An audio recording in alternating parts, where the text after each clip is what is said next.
Chris are ready to go. Yes, indeed. Welcome in on a Wednesday. Midway through the week, Gwynn Chris on 97.3 The Fan. Chris Ello, Tony Wood Jr., Matt Scraby, and suffice to say, guys, it is going to be a hot time in the studio this afternoon.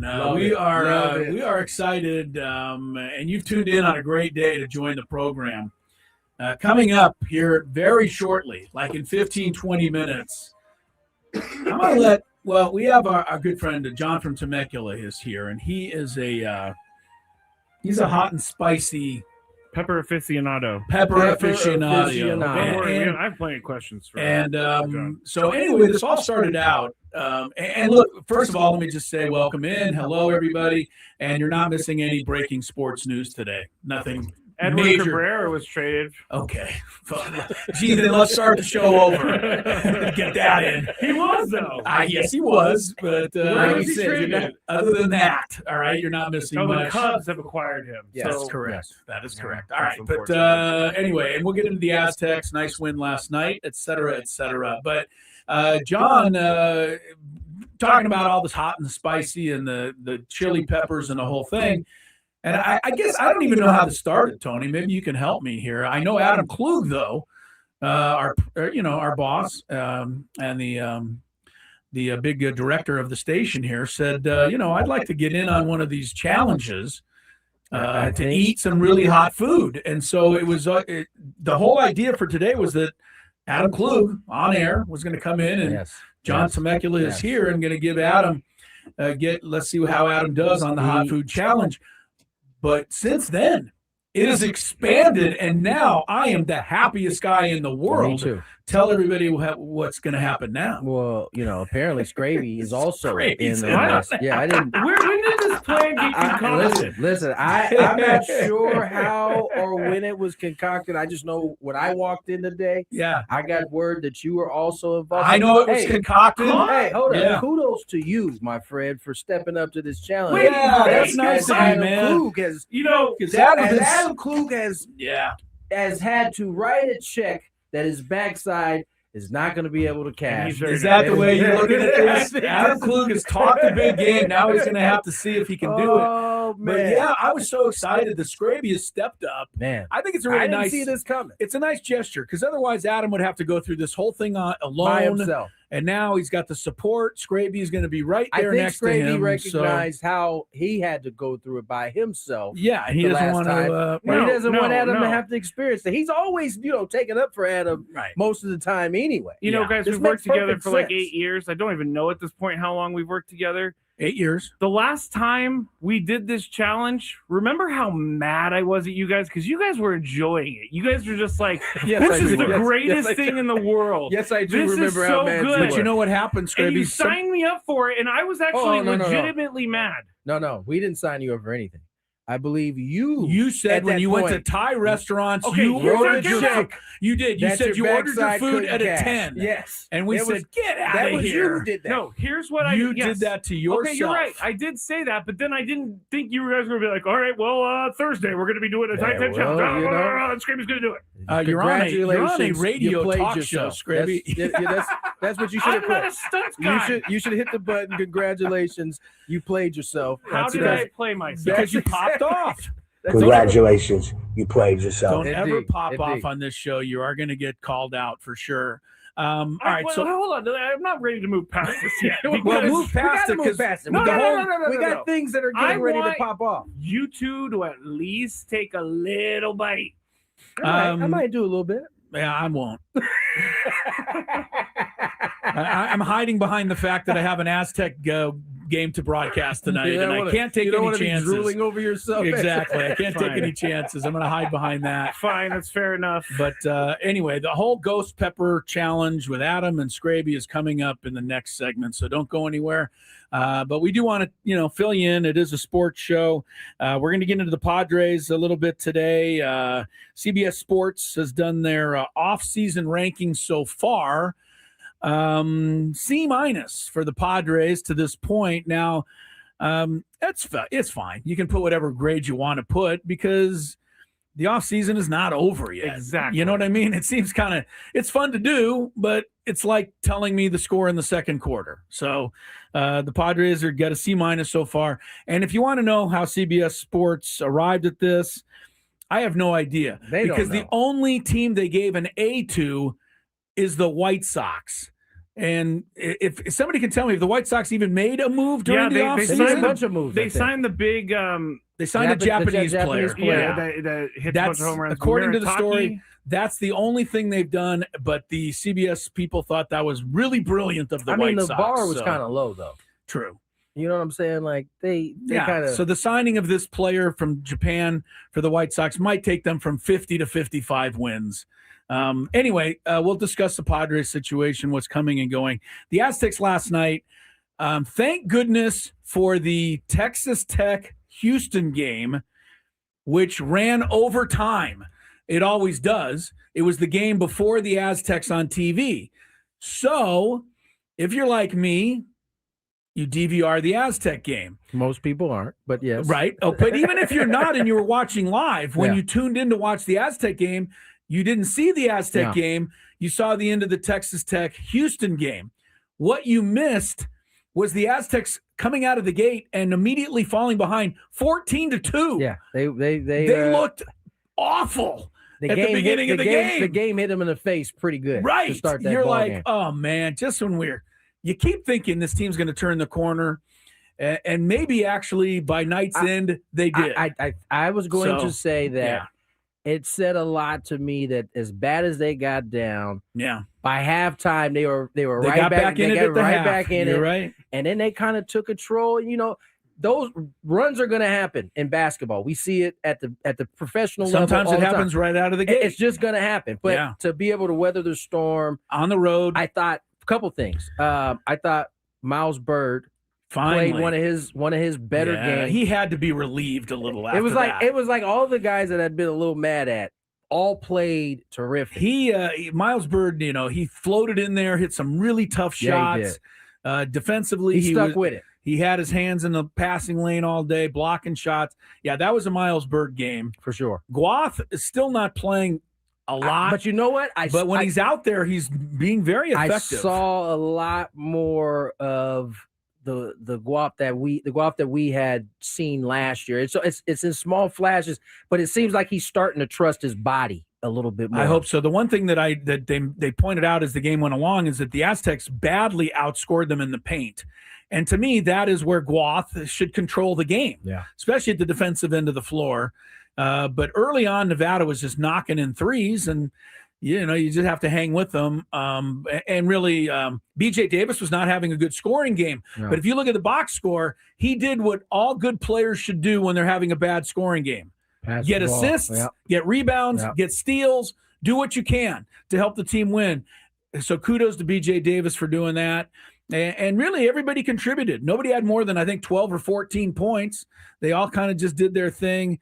And that was a good win on the road. How about the young freshman? After sitting on the bench for almost 30 minutes, comes in, knocks those 2 free throws down there at the end of that ball game that kind of gave them a little bit of breathing. How often have you seen those free throws missed? They're not easy to make. And then they come down, they hit a 3, and all of a sudden it's a tie ball game. Yeah, and Miles Heide made the play of the night. Yes, he did. He went to the boards. Shout out to Miles Heide, got the rebound. He couldn't convert the 3-point play because – after all, he's a 38% free throw shooter. Right. But it was still a hell of a big play, and I was happy for Miles Heide to be involved. Good win for the Aztecs. And, despite all of our complaining and worrying, they are 4-0, and they're tied for first place in the conference with Utah State. So good on them. All right, we got a lot to get to. We've already told you the Ghost Pepper Challenge is coming up. Adam will come in studio. Scraby's getting ready. John from Temecula is ready to administer the challenge. I'm not doing anything over Stop here. interrupting me. You're getting ready. Stop interrupting me. Get ready. Scraby's getting ready. Scraby didn't know that he was doing this when he woke up. Don't believe Scraby. Get ready. This guy brought bread.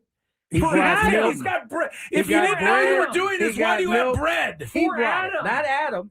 He brought it. So for Adam. Okay, well. I texted Adam. I said, do you have a request in bread? He told me I don't believe honey oat. And I was like, no, I'm getting you. We need to see receipts on that. It's a good thing you brought a full loaf because you're going to need some of it as well.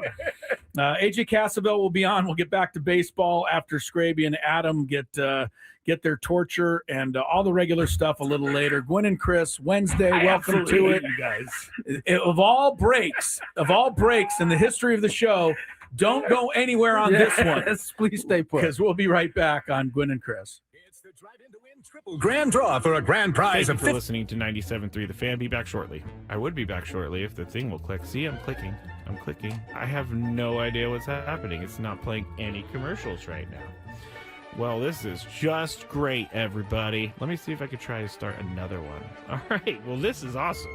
On the air right now with no help, and there are no commercials to be played. Actually, you know what I'm going to do, everybody? You're getting a real live thing right here. This is real live Matt Scraby.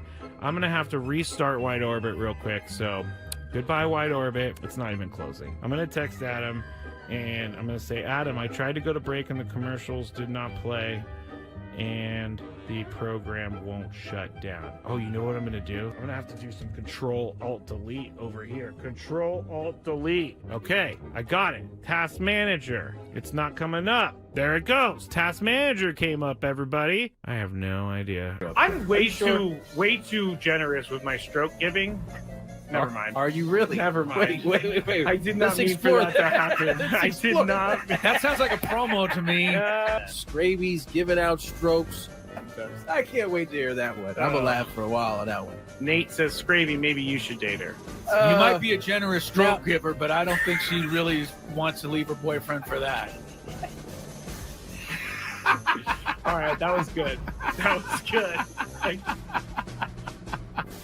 In full disclosure, I'm reading this. Tony can't gather himself right now. That was a good one, Chris. That was a really good one.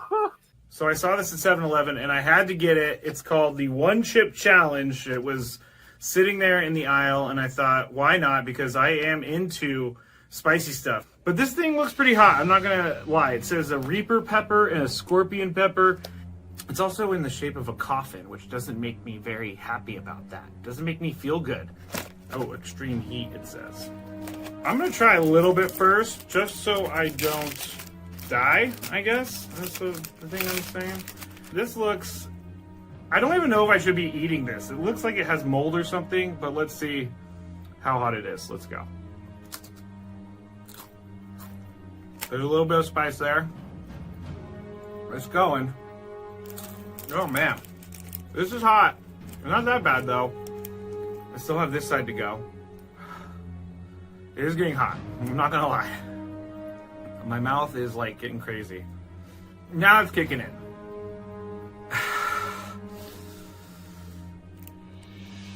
I'm not sure if I'm gonna finish this. Honestly, it's getting serious. I gotta go with the milk.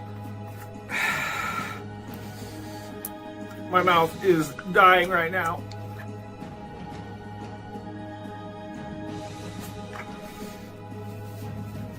Yeah, this is not fun, guys.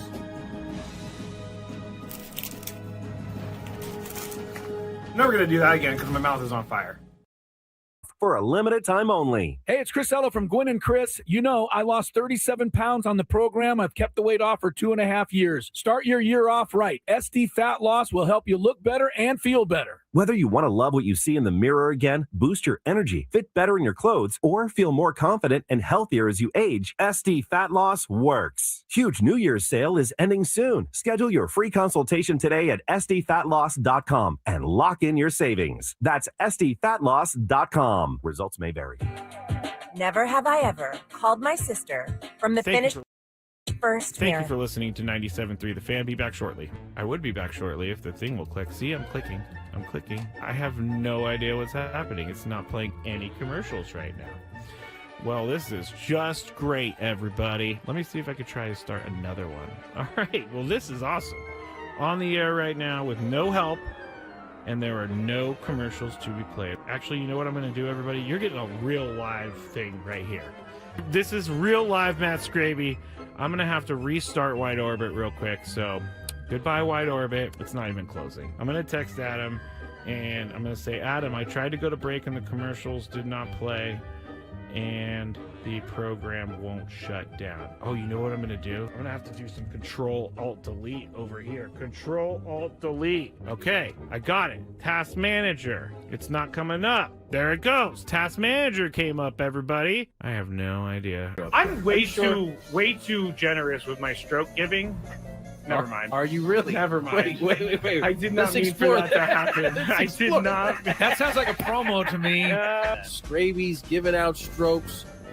I can't wait to hear that one. I'm gonna laugh for a while on that one. Nate says, Scravy, maybe you should date her. You might be a generous stroke giver, but I don't think she really wants to leave her boyfriend for that. All right, that was good. That was good. In full disclosure, I'm reading this. Tony can't gather himself right now. That was a good one, Chris. That was a really good one. So I saw this at 7-Eleven, and I had to get it. It's called the One Chip Challenge. It was sitting there in the aisle, and I thought, why not? Because I am into spicy stuff. But this thing looks pretty hot. I'm not going to lie. It says a Reaper pepper. What do you think? Or Well, I mean, he was stalling getting in here. He had to go get the milk that he had like 35 minutes to prepare for. He wasn't quite ready, but he's here now. I do have a job, you know, guys. Yeah, this is part of it today. I mean, when's the last time you really did any work past 2:15 in the afternoon? We know all the East Coast places are closed down by now. so with Scraby in this bit here and Adam here. I thought Also, you said something else. yeah, In this bit. You're good, man. I got you. I'm a professional. Adam, what are your thoughts right now as you sit with the bowl I mean, of ghost pepper For sauce those watching on the 97.3 The Fan YouTube channel, Yeah. this is the bowl that John and Temecula brought in. It is a gigantic dish. Yeah. And I'm like, You're not dude, quite on the camera right now. Oh, I am. I'm just. Yeah, no, he is. Oh, he is. I'm not. So there he I'm is. actually looking. Okay, at I the didn't see. videos. Yeah, go ahead. That It's is a lot. It's a good gigantic Yeah. bowl of Yeah, sauce. now, I'm like, just- dude, I'm having a spoonful. Just to be clear, Oh, yeah. let's bring John in. Just Here to be comes clear, John's down in the he's not corner for those expected that to are- eat this whole thing. This is just kind What? of laying it out. He's not there eating for the him. whole. Well, that's true. He doesn't have to eat it all now because Scraby's going to split it with him. Something like that. Hey, don't forget the bread there, Scrape. Yeah, so we got the bread, we got the milk. Those are things that can offset the heat. And so There's Scraby- John and Temecula. Say hello, John, and welcome in. He's a good fan of the show and the station. Hello, John. Welcome in. Thank you, John. And he's also doing this just basically out of the goodness of his follows heart. rules very well. You know, Right. this is Yes, he does. this is very kind of John to offer this salsa free of charge to you guys. Now, you before know? we get into this, I have to get Adam to say on the air it's okay to eat in the studio for this Yeah, segment. right. So we can That's cover right. ourselves. We've been going Isn't that through something? that We the got last 3 days. got the memo, and here we are a few days later Yeah, Yeah, eating. the You know, guy who wrote the memo is eating in the studio. You know, the big boss Michael was listening yesterday. was he? Just letting you guys know. And He goes, was he so, unhappy? he goes, oh, so those guys have an issue with our rule about not eating in the studio, huh? Oh, yes! Hey, Braden was pretty hot about it. He Are was we fired on up double this morning. secret probation? I don't know about the Wait, secret Braden part. was fired up about the rule of not eating in here? Yeah, he's like, oh, and Adam's going to be eating ghost peppers in the Yeah, I studio. mean, Here we yeah. go. I hope- I I'd hope say that- Michael's listening right now. I'd say eating a spoon is different than eating. I'm actual just saying, food. it's sauce. At any given point, sauce can splash. No kidding. Get anywhere. Yeah, I just If think- I make a mess, I will alert. I will either What? clean up after You will myself. alert- You're gonna alert. Or I will alert What if- others. What if like you try to eat it and then you cough it up? That could make it Oh, all oh, over man. the keyboards. That's this a could be a real possibility today, problem. too. I don't think that's gonna happen. Okay. All right. He's feeling confident. Yes, he is. Adam is a heat seeker, as I like to call it. He Seeking does. missile. He does like spicy stuff, as do I. Now, are you filming me with your new glasses as we sit next to each other? No, Tony? I'm not. I would have had to Tony tell with you. the smart glasses that I can will- film and listen to music. It will have a blinking light. I will eventually be filming. We're just not there yet. be So, Cyclops. shooting Anyway, we the got to reds. move this Are along. we ready to go? Yeah, All right. So, John, I'm gonna pass this on to you because I believe there's some of the things you have to Tell us about. what they're going to be facing here, John. Okay. The rules. You have to make it through 3 questions. Each question is going to get harder. Wait a second. That's a different game. That's a different game. Different No. game. Right. Yeah. Is that what I sound like, guys? Kind of Similar. kind of. Similar. All right. So the rules are you must take a complete heaping spoonful Oh, of Mr. Lane's roasty, consume it, And what is before they try, what is the heat index they're facing? Do we know? Or Well, you could look up the Scoville on a ghost pepper. yeah, It's one of the world's hottest. There's a couple of hotters. Scoville's the Reaper measurement and unit. the Okay. X pepper and all of that. Thanks for the education because I did not know. I've allowed Yeah. milk and bread, but if I was So asked, tell I'd us have tell said us the no. actual rules of this. Like The rule want to see if is you can do it. I guess you guys alternate spoonfuls until one of you can't. Spoonfuls. Yeah, that's- Until yeah, one that's of you not can't happening. do it anymore. Yeah, That's not happening. until you can't do it anymore. Fools. I will take And one the winner, spoonful of Scraby, this. has a jar yes, of here it a is. couple of my jars. I think they Products. both are winners if they pass Hold on, this. let's I say the hate to winners. say, yeah. Yeah, of course. There will be no back and forth. There will be one spoonful. Now, Th- I this, am- this is the one that he has right now. The 38, Maybe. Okay. All right. Now, maybe. this right here, I've been putting on some of my turkey burgers. Good stuff. This is hot. Okay. All right, are we All doing right, this? hold on. Here we go. All right, let's Adam's do it. ready. This is a There, full away he goes. spoonful God, he of does the- have a full spoonful He does. for those There's listening. no on doubt. that. This is I'm literally sweating watching him That's a do full this right now. spoon? That's a full spoon. for All right. sure. That is a full down the spoon. hatch we go. All All right. right. And man, he went the whole thing. He did not. My He did turn? not trickle that down the throat. He He just. hasn't reached for the milk yet. Scraby's coming over. When does the heat kick in? Oh, I knew it. When does the heat kick in? Wow. You better go, dude. There goes Scraby. They both Scraby, did. did you swallow that, Scraby? Yeah. That is some good stuff. It's delicious. delicious. We're gonna see it. Tasty. I'm gonna watch you now. I'm feeling it already. Adam, are you? No. He's Adam's feeling good. feeling nothing. All right, so take another spoonful, Adam. You'll win. Oh, come on. Now we're double dipping. Oh, Yeah, he's yeah, all you one can't put your spoonful. same That's spoon not in what the there. competition's all about. We always said Spoonful that. two. Yeah, go Oh for it. yeah. I always said that Adam Klug was kind of had a. I at least used a different spoon. No double dipping. All right. I didn't know where I don't. I Think always it thought matters. Adam Klug had a cold persona, but evidently it's just the opposite. All right. Big He boss is Michael handling Valenzuela it. in the Wait, wait, YouTube no, chat, dog. by the way. What you waiting on? You let laughing and drip in your hand. Oh, okay. Scraby, where are you? Let me see. Okay. I'm just looking at Adam, and Adam's not having any problem at all. Look at you, Adam. Adam is back All right. to. College But boy. this I must tell you, Tony, wait, that Adam has cashed the check. Yeah, he did. Yeah, he he did. cashed You said I his wouldn't check. be able to catch I you. did. No, you I cashed sure it, did. man. You You proved me cashed it wrong, for my sure. friend. I Scraby, gotta tell you though, this is further proof that whatever we got him with that the tie, tie thing, was yeah, because super weak. this is less than a 10, he's right? he's over here having a difficult time. You're turning a little red, The time Scraby. was just as bad. You're turning a this little hit me red. By the way, faster. this is delicious. Oh my Oh, God! he's He's going taking another worse. one. Yes. Come on, Adam. Wow, Delicious. you're gonna have to come back in 6 months with like an 88. Oh. It's 38. We'll have to go with the higher Scoville next time. All right. Oh, wow. Look at this guy. He's talking Drop. trash now. Well, he I should haven't had a be. sip of milk or bread. He hasn't even reached for it. No, he doesn't came out even of the need the gates bread. talking trash. All right. All right. Now Hey, I'm man. going to take another one. Because- What? Well, Why you got are you got a doing whole this other to spoon. yourself. No, because I don't want. You Adam want to- Adam to say Oh, he that's by the way, wheat sauce, yeah, he baby. get the whole Full spoon, get the same baby. thing that like he's dropping it all in Just there. keep the studio clean. It's all anybody's Big worried boss about. Michael watching over here. Come on. Ooh, boy, Scrabe, get back in front of the camera. Your face is red, Scrabe, isn't it, Tony? Are you I'm seeing sweating. the same thing? You are sweating. Your face is definitely. Why do you keep doing this? You're not feeling anything? Adam isn't even Anything? moved over I there. feel a 1 or maybe a 2 out of 10 here. Wow. Adam That's ridiculous Klug- because I'm. Wow. Adam Klug is a tough Amy's son not of a bent gun. over the trash can. No, over I had there. to spit. I was going to say, it looks like Adam Klug may be producing the rest of the show because he's fine. Scraby may need Scraby's to going- he's go going to get bed. Yeah, you know, assistance. Here's want Frank- the milk, dude. It might Frank work predicted better. that. No. Oh, did he? Frank Scraby's having predicted that. bread. Oh yeah, that Adam would just cruise through this with Frank no problem. predicted this. He did. Frank on the last show. I said know you Adam had would it have like no that. He problem. did. I got a newfound respect from Tony Gwynn Jr. Yes, here. you do. So- all right. So Scraby has the prizes for you, Adam. You have won a jar of the ghost. You can pepper have as much of this salsa as you want at all and times. the, Yeah. Mr. Lane's roasty 38 chili powder. You should let me have that chili powder though.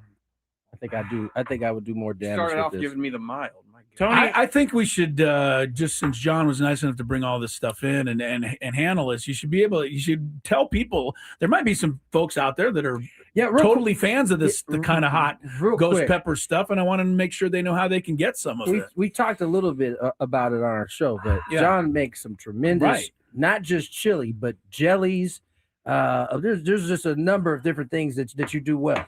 Yeah. So tell everybody how they can your website or at least something. Sure. It's MrLanesRoasty.com. So MRLANES Roasty, roast with a Y at the end. MrLanesRoasty.com. I just got a text from one Mr. Dave Marcus, who is, when I say the weakest of all palates when it comes to spice, he is at the top of the list. He sent a message that he wished he could be a part of this right wants now. to try it? He does not want to try it. He just being sarcastic. My nose is running now. He thinks pepper is spicy. So can you change the 5-way box to just focus on you only right now, Scraby? You're pretty funny right about now. It's starting to really kick in. Adam, thanks for doing this, guys. Adam, you're unbelievable. That was impressive, Adam. I got to tell you. Well done, sir. Nice job, Adam. Wow. Scrabe? Tony didn't even take any. I'm not that's because you taking any. triple spooned it at this point. I'm looking at what you're going through right now, Scrabe, and I want no part of that. I want no part of it either. My nose is running. Am I sweating? Yes. He's hurting. He's definitely hurting. You should take the right milk, now. I want the milk. Yeah, he's hurting for sure. You still got another. Get some of that bread in You your still belly. got another Scraby. 3 hours and 30 minutes. Remember, of the show, Scrabe, you're buddy. the one that said, "Hey, let me get a third spoonful." We didn't even make you do that. I'm the guy who can't let someone outdo me. Well, he outdid. But you he outdid regardless. you. He Regardless. outdid me. I mean, he totally outdid Now he's you. like in the bathroom throwing up. He's Yeah, like right. crying. Wouldn't that be something if That- he was dude, just he played it holding off. it in the whole That's time? the part we won't really be Right, a we part won't of. know.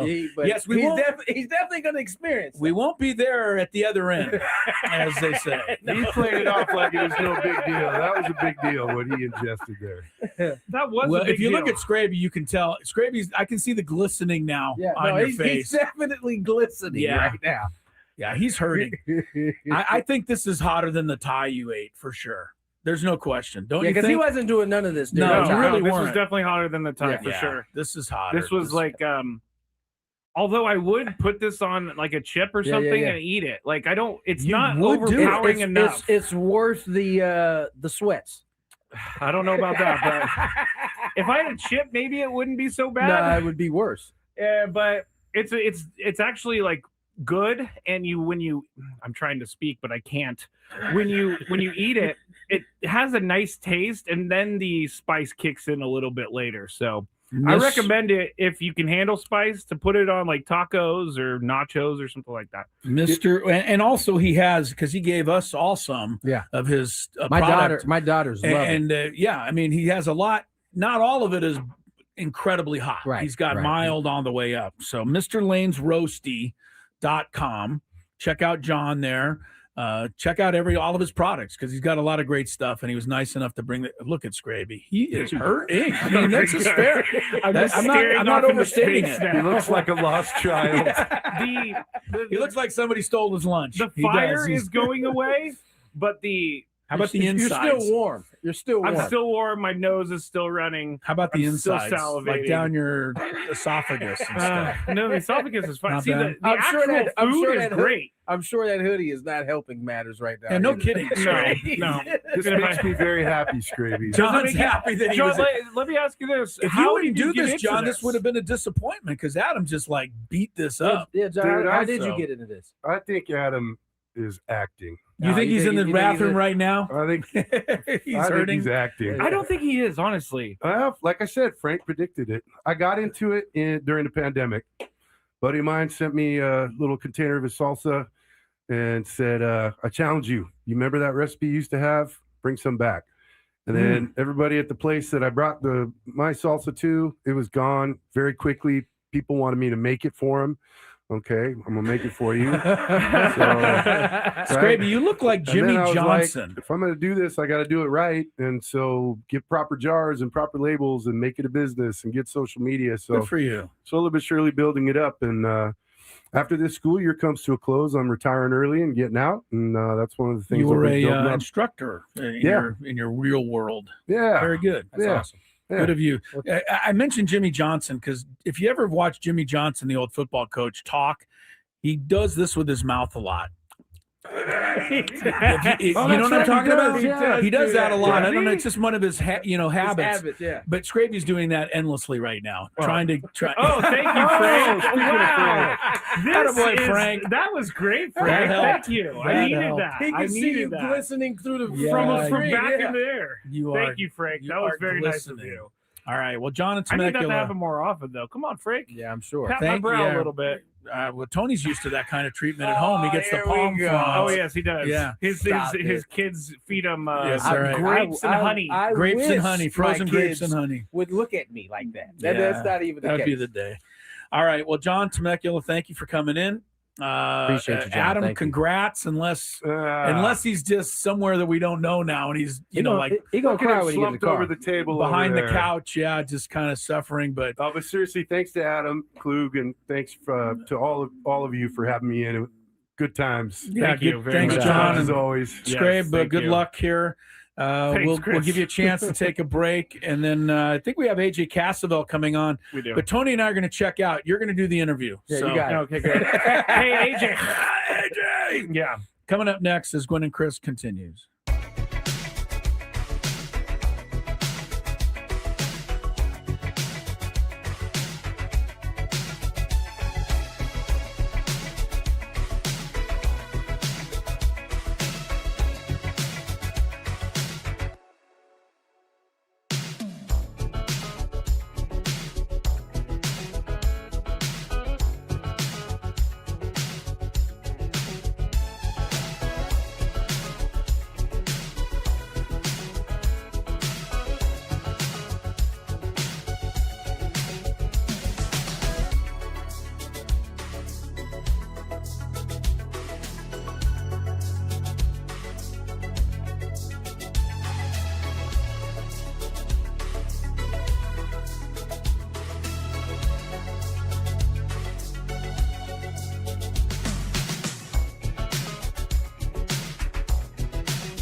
Gwynn Chris on 97.3 The Fan. Crisello, if you're watching on the YouTube stream, I'm the guy in the middle. Tony's the guy in the left with the glasses, and Scraby is the red guy whose face is glistening. It's still glistening quite a bit after the Ghost Pepper Challenge. Adam Klug did come back in here after it was over, and looking no worse for the wear at all. So, Adam, you are... You're champion. You're the champ on that one. Yeah, champ is there. Champ is on the chip eating or the Ghost Pepper Challenge. Thanks again to John Temecula. It wasn't even like there wasn't even like a buffer. It was just spoon and right and salsa. Like and Adam, just like I No think problem. he could have drank the whole I think container. MrLanesRoasty.com is John's website. Again, if you'd like to check that out, we are going to get into some baseball in this segment. AJ Cassavell, MLB.com, covers the Padres, as you know. Later on in the program, Sports Court, Chris vs. the Fans, of course. We got a big five. Michael Flicks later on this evening with our Wednesday high school basketball report. I saw where top 10 matchup last night. Santa Fe Christian took it to St. Augustine. yeah, we're gonna hear about that from Mr. Flicks today. And the kid that he told us about from Santa Fe Christian, Dax Hall, 38 points against Saints. I guarantee you Mike Hopp did not easily allow that to happen. So this kid obviously has some pretty good skills, this Santa Fe Christian player, Dax Hall. So we'll hear about that in the 5 o'clock hour. As mentioned, kind of updating you on anything. Came in here shortly for you Tampa Bay Buccaneer fans. I don't know that you're going to be happy with the news, but Todd Bowles will be returning for the 2026 season. Certainly understand why they'd want to keep Bowles in there after they started 6-2 and finished 8-9. I don't know what happened to the Buccaneers, Tony. I mean, was it injuries? I mean, just Mike Evans, or because that team looked so good for so long. That was certainly part of it. Yeah. I also think that Baker Mayfield's play, and it might have been because he was hurt and nicked up. He just wasn't playing at that MVP level. We weren't talking about it. No, we were not. By the end of the season. But defensively, I thought they lost quite a bit as well. They did. Anyway, Bowles will be back. There's no other news on the coaching front the day after John Harbaugh was let go from the Ravens, other than the fact I believe all the reports say the Dolphins, now 24 hours into the process, still haven't even bothered to check in on it. We have AJ Cassavell real Yes, quick. I know. Did I send you that text this morning about the Dolphins not looking into? That's what I mean. Yeah, John Harbaugh. It's like they didn't even want to think so about set it. on Mike McDaniel. They're not even thinking about John Harbaugh. So then they weren't the one team that No. called and asked. Yeah, Then asked about John Harbaugh. How that many has a coaches coaches. out there are like? I just my team? I feel, No, it's- I feel That's like a cold way right there. I feel like rooting for the Dolphins just makes me dumber and dumber. All right, let's get to some baseball. AJ Cassavell from MLB.com joining us, as always, thanks to the David P. Shapiro Fan Hotline. David P. Shapiro, criminal defense attorneys, helping good people regain control of their future when charged with a crime since 2010. Visit davidpshapirolaw.com. AJ Cassavell's Penn State guys last night nearly they upset almost- Michigan. I don't know if you. I was going to start the conversation with all that. right, Like, well, hey, let's bring him on. Hi, AJ. How are you, sir? What's up, guys? Yeah, nearly beat Michigan, but there's unfortunately through the years there's been a lot of nearly did this with Penn State basketball. Well, you got your guys did a heck of a lot better than our guys. And did everybody against else them has earlier. done. Yeah. Everyone else. Yeah, it was nice. It was a nice game. It was a nice performance, and I just That's Penn all State you get. basketball's done this before. There's a whole lot of tried really hard but didn't quite. AJ, let's start a little bit more in general before we get to the Padres specifically. As we move along here in free agency, we're, the first week of January, everybody knows where we are. But do we have more or less big names still out there than usual? Or is this about the same? The Bichettes and Bregmans and, there's some pretty good players still out there. And Kyle Tucker, right? Robert Valdez. Yeah, I mean, you can go on and on. So is this more or is this normal, you think? I think it's around normal. I would say slightly more. The interesting part is kind of the way the market, you expect like when one of these guys signs, then like other guys markets, but like they'll start going off the board too. they're all like intertwined. You have Bellinger and Tucker, and the fact that Tucker's going to make more money. Bellinger's a little bit more versatile. Who gets Tucker? Who then is now in play for Bellinger and needs him a little bit more? Like, there may be slightly more guys than there usually are, but it feels like the guys that are out there, when one of them comes off the board, all of a sudden the Marcus and the other guys will move too, just because, like you said, it's Framber Valdez, Ranger Suarez, like those kind of guys tied in together. Yeah, it'll be interesting to see what happens over the next month and how that all plays out, and frankly, what happens on the trade market too. AJ, it's been a relatively slow off season for the Pods. I mean, outside of Michael King and the Sungmun Sung signing, not a lot. What, if anything, should we make of the fact that AJ Preller still is not extended at this point? I still think that this becomes a story, like a real storyline worth monitoring once we get to the season. Okay. If AJ Preller is not extended by the time the season starts, then it's officially a lame duck season for him, and it's season or spring training. Are we defining it? I think the season, because this is also the type of thing that I think you'll see sometimes happen just before the season. I don't know the specifics of, like, when we've talked to AJ about it, which we did after the Michael King contract, he kind of downplayed it and said he's busy, he's doing his own job, doing his own things, and he doesn't seem too worried about it. And obviously, ownership put out their statement to the Union Tribune last month saying they expect it to get done.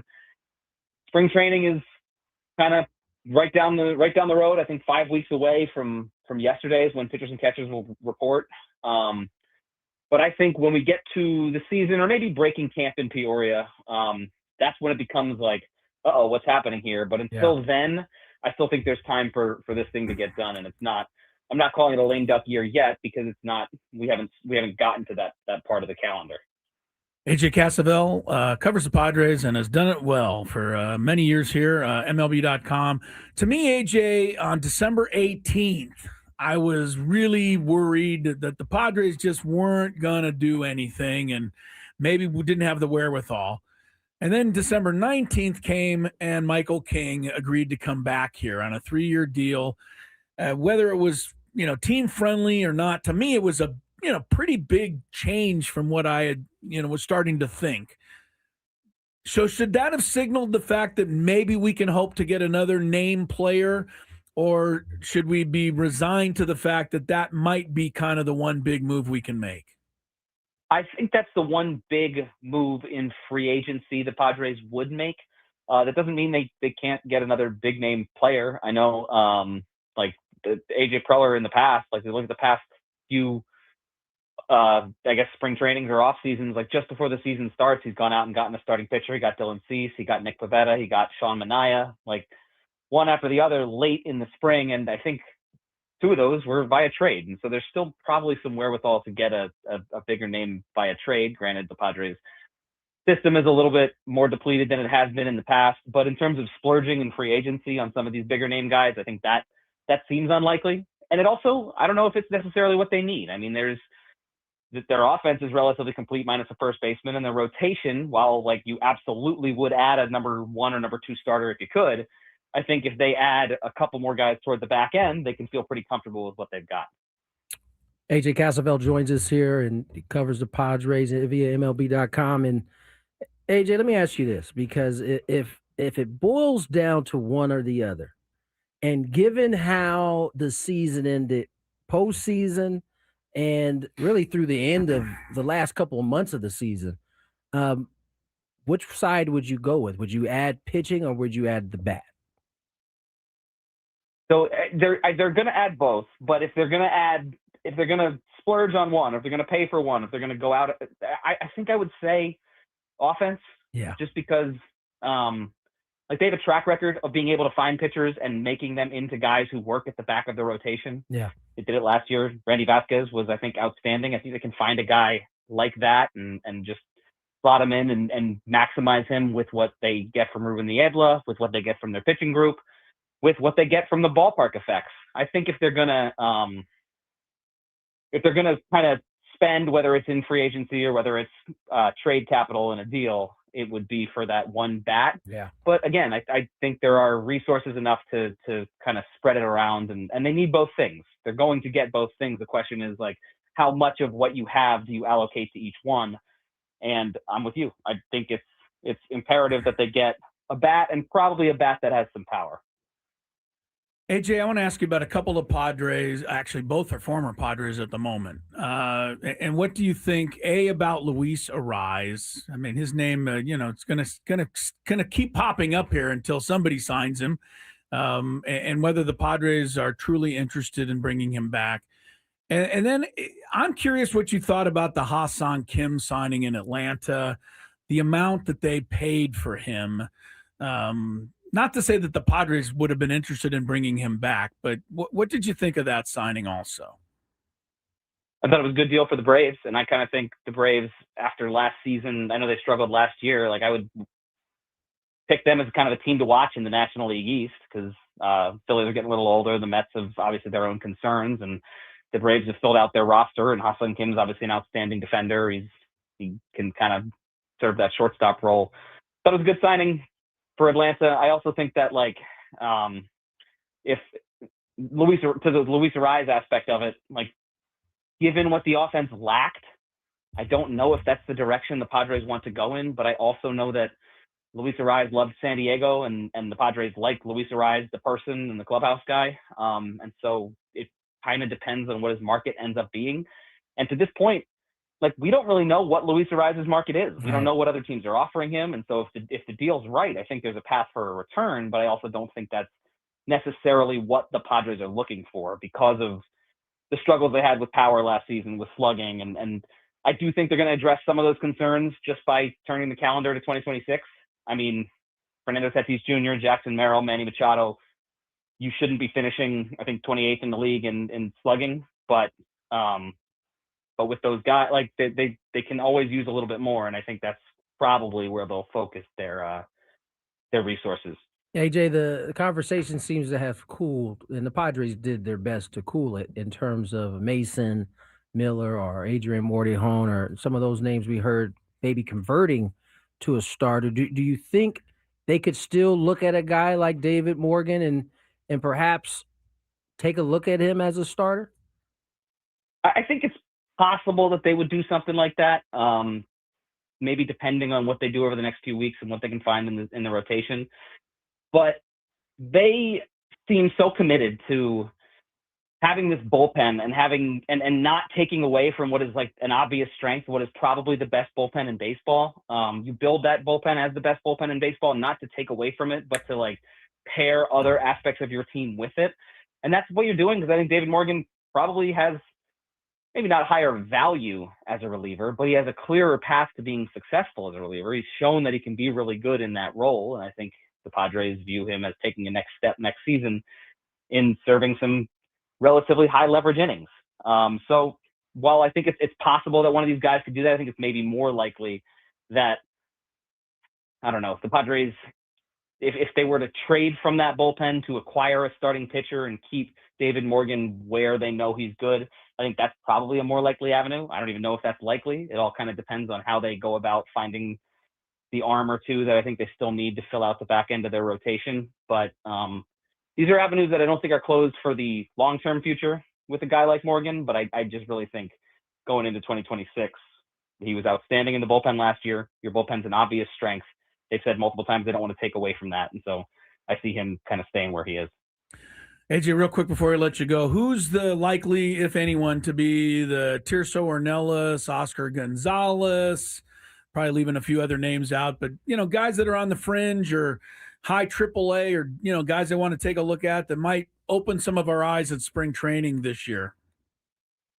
Well, you mentioned one of them, Tirso Ornelas. Okay. Kind of can fill that role, because I think I was kind of looking into, like, what their bench options could be going into this season, and they don't have a ton of upper level pieces that I would say are guys that could fit with the roster. But if they're looking for a bat that can play some outfield, and a lot of this is obviously dependent on what AJ Preller does and what moves he makes the rest of the way.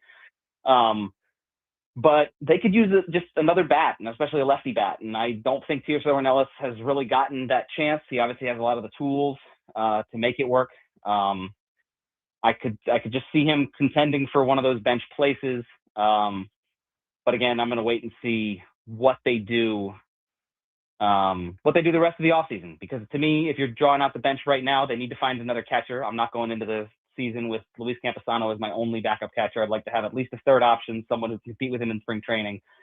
But then there's 2 more places on the bench, and maybe one of those goes to whichever the catchers loses that competition. But then there's another spot, and I want a bat. I want some maneuverability for Craig Stammen, and maybe Ornelas could be that guy. I can't believe you don't believe in the threat of Luis Camposano yet. I mean, he could be a righty weapon off the bench. I'm just saying, maybe don't go into the season as your backup catcher. I hope so. I hope it works for him. All right, AJ, as always, you are the man. Thank you so much for your time. We'll see you down in Arizona soon, I'm sure. Yeah, see you soon. Has Scraby recovered yet? He didn't quite sound himself when he Thank you for asking. I know that milk is like almost gone that he was in his glass. Yes, an entire gallon of milk. I am recovered over here. I'm still back. sweating a lot, but I will be fine. Thank you for carrying, AJ. You're welcome. A caring Anytime. guy. Take care, AJ. Thank you, sir. AJ Casavel from MLB.com. Getting us the latest as we are 5 weeks away from pitchers and catchers reporting. The emergency alert system. This is Perfect only time. a test. This is a test of the emergency alert system. This is only a test.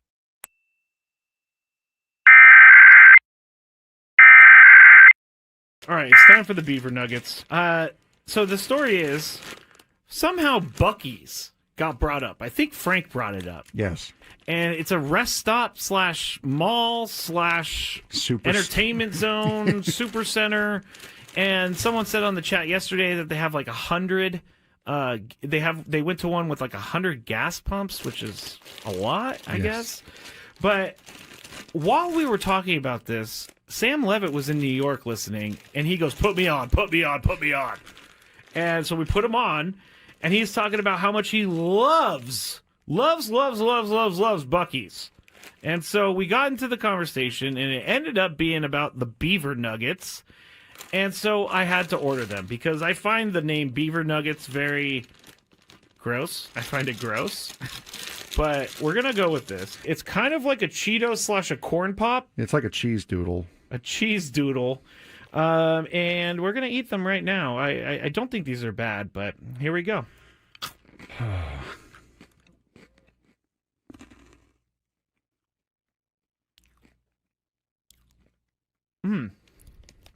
I like it. It tastes like a corn pop. I was just saying it tastes like a waffle, really. It does kind of taste like a waffle. You know what? I'm in. These are good. Yeah, I'm not. You want another one? No, I don't want another one. But yeah, I mean, it tastes like a waffle, like a waffle with syrup on it. It's pretty good. I gotta say, I'm not hating these at all. Actually, they're very good. I like this. The waffle is a perfect explanation. If you've ever had, I'm sorry, I'm talking on the microphone with food in my mouth. But if you've ever had a what is it? A Lay's potato chip that's waffle flavor. It's kind of like that. Sad Fryer says, "Are they cheesy?" No, they're not cheesy at all. Actually, they're sweet. No, it's like a hard waffle with syrup on it, with dried encrusted syrup on it. Now I don't exactly know what the puff is. It could be just fake something. Most likely. I mean, it's like caramel a little bit too. All right, I gotta stop eating these because I will eat the whole bag. I love these things. I'm gonna leave them here though because I will eat this if I go home. It's just gonna be a bunch of beaver nuggets in my bed as I sleepwalk or something like that. All right, it's time for the beaver nuggets. So the story is somehow Buc-ee's got brought up. I think Frank brought it up. Yes. And it's a rest stop / mall / entertainment zone, super center. And someone said on the chat yesterday that they have like 100. They went to one with like 100 gas pumps, which is a lot, I guess. But while we were talking about this, Sam Levitt was in New York listening, and he goes, "Put me on, put me on, put me on." And so we put him on, and he's talking about how much he loves Buc-ee's. And so we got into the conversation, and it ended up being about the Beaver Nuggets. And so I had to order them because I find the name Beaver Nuggets very gross. I find it gross. But we're going to go with this. It's kind of like a Cheeto / a corn pop. It's like a cheese doodle. A cheese doodle. And we're going to eat them right now. I don't think these are bad, but here we go.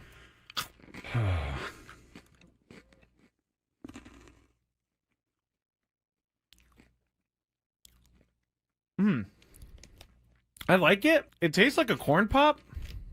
I was just saying it tastes like a waffle, really. It does kind of taste like a waffle. You know what? I'm in. These are good. Yeah, I'm not. You want another one? No, I don't want another one. But yeah, I mean, it tastes like a waffle, like a waffle with syrup on it. It's pretty good. I gotta say. I'm not hating these at all. Actually, they're very good. I like this. The waffle is a perfect explanation. If you've ever had, I'm sorry, I'm talking on the microphone with food in my mouth. But if you've ever had a, what is it? A Lay's potato chip that's waffle flavor. It's kind of like that. Sad Fryer says, are they cheesy? No, they're not cheesy at all, actually. They're sweet. No, it's like a hard waffle with syrup on it.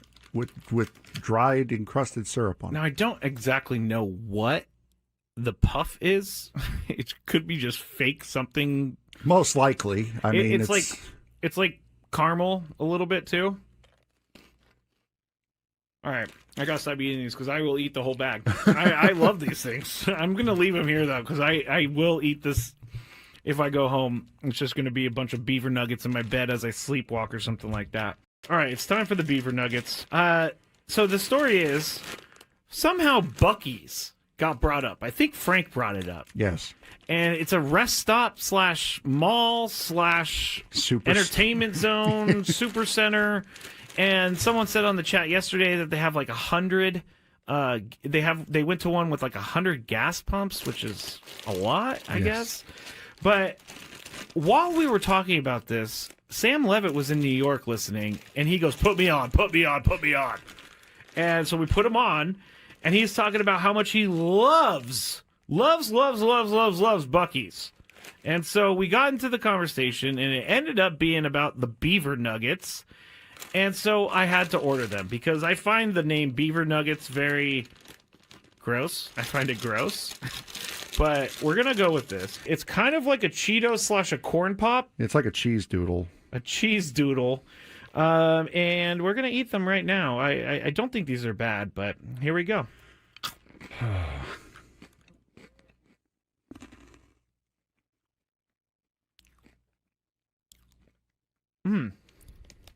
I like it. It tastes like a corn pop. I was just saying it tastes like a waffle, really. It does kind of taste like a waffle. You know what? I'm in. These are good. Yeah, I'm not. You want another one? No, I don't want another one. But yeah, I mean, it tastes like a waffle, like a waffle with syrup on it. It's pretty good. I gotta say.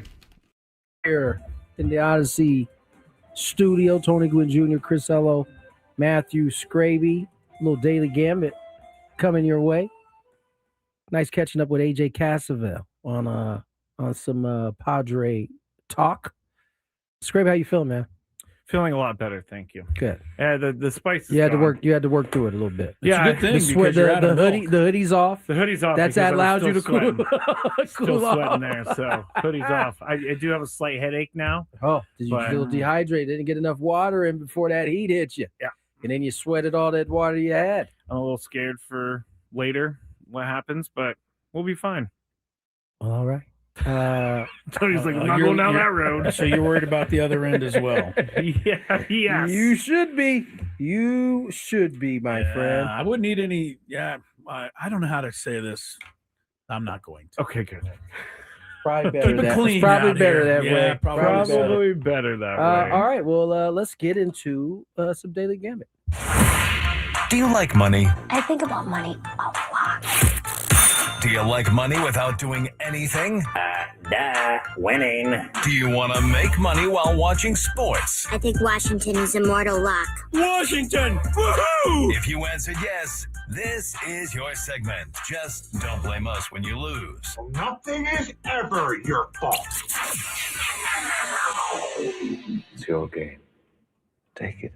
Gwynn and Chris go through the top bets of the day in The Daily Gambit on 97.3 The Fan. You know, before we get into it, I wanted to say something earlier, but I just wanted to reach out and say to Maria, who is a big-time listener of the show and of the station, her father is not doing well and is in the hospital, so let's all have good thoughts for Maria's father. I wanted to say that before we move on. Absolutely. Yes. We are. All of our listeners are part of the family. Yes. So chat fam got her back. So there we go.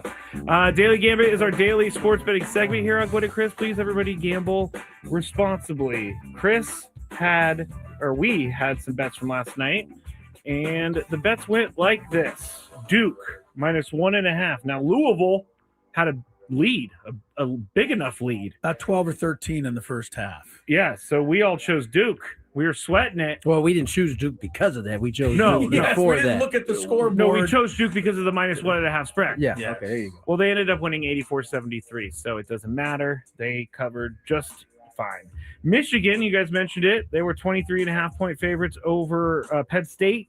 Michigan ended up winning by 2, 74-72. All of us said Michigan, so we do not win the bet. That was like Michigan the first won. time in something like 10 games that they hadn't won by 20. Yeah. So it was, that was a surprising score, even though they won. Yes, for sorry. sure. Houston. You okay, Script? Yeah. Well, Nate goes. Except those stupid Pats fans, right, Scraby Show? Because Nate's a Pats.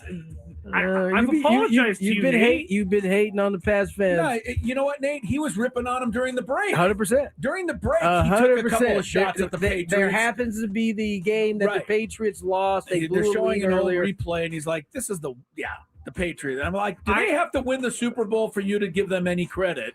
And you thought about, you didn't really have an answer. He didn't actually give you an answer. Well, what I said was, I don't like if the 49ers go one and done, even though they're probably going to do that, it's a failure of a season. Like these teams are like for the Patriots, I don't think it's as much of a failure because no one expected it. They won 4 games last year. They won 14 this year. There's no way that can be a failure. I think it helps to have a potentially generational quarterback as well. Well, he's on the team. It's like the people who used to tell me when I said, "Why the Bulls are looking good," and they'd go, "They'd be nothing without Michael Jordan." Well, it's true. Yeah, but he's on the team, so it'd be nothing without Michael Jordan. It doesn't count. He's there. It's like what Padres fans say, well, they wouldn't have won that game if that air didn't happen. It's just what any baseball fan says, that kind of thing. It's like, wait, it did happen, though. They did win the game. That's right. Anyway, Houston, I forget who they were playing, but they were -7. Texas Tech. And we all chose Houston. Houston won by 4. I took Texas Tech, and Houston was up by 7 with no time on the clock. Texas Tech kid launches a half-court shot and makes it. So they beat the spread. Texas Tech did. Imagine if you had all your money riding on that. You'd be sending DMs like a jack. You know what? Yep. Well, some people won on. Really like that one. If you bet Texas Tech, you won on that shot, and of course Houston you might have lost on it. Yeah. See, that's the thing. You don't send the same energy when a team wins ones for you. You're not sending them like, "Hey man, what a great game! You won me such and such." You're no, right. it's only when you lose money. Yeah. That was weird. Nevada -1.5 against the Aztecs last night. We chose Aztecs. Aztecs win 73-68, so we're right there. Now, this is, again, a crazy number. Over under total score of 141.5. 73-68 is 141. We all said over. We were all incorrect. Yeah, we would have been correct. Yep. But BJ Davis couldn't knock a free throw down. 0.9 seconds left. He missed a free throw. That free throw determined the over-under. I'm sure he didn't know that, and I'm glad he didn't know that. Yeah. I hope he didn't know that. Yeah, let's hold. He didn't know. He didn't know. Let's just say he didn't know. Wemby, over under 20.5 points in his game last night. Chris and Tony went over. I went under. He had 30, so he was over. Did you guys see the video of him kicking basketballs out of the net? This is how tall this dude is. He was able to kick a basketball that was stuck in the net, and he just goes and Instead of punching it out with his hand, he kicked it. He kicked it. Here we are. He's so tall. Here he we kicked are. it. Most of us gotta like run up and jump to hit the net. Yeah, down. I'm running full court. Wait a minute. Most of you have to run up to It's jump the just- net. I don't even do that anymore. My man is just kicking the ball for fun at this point.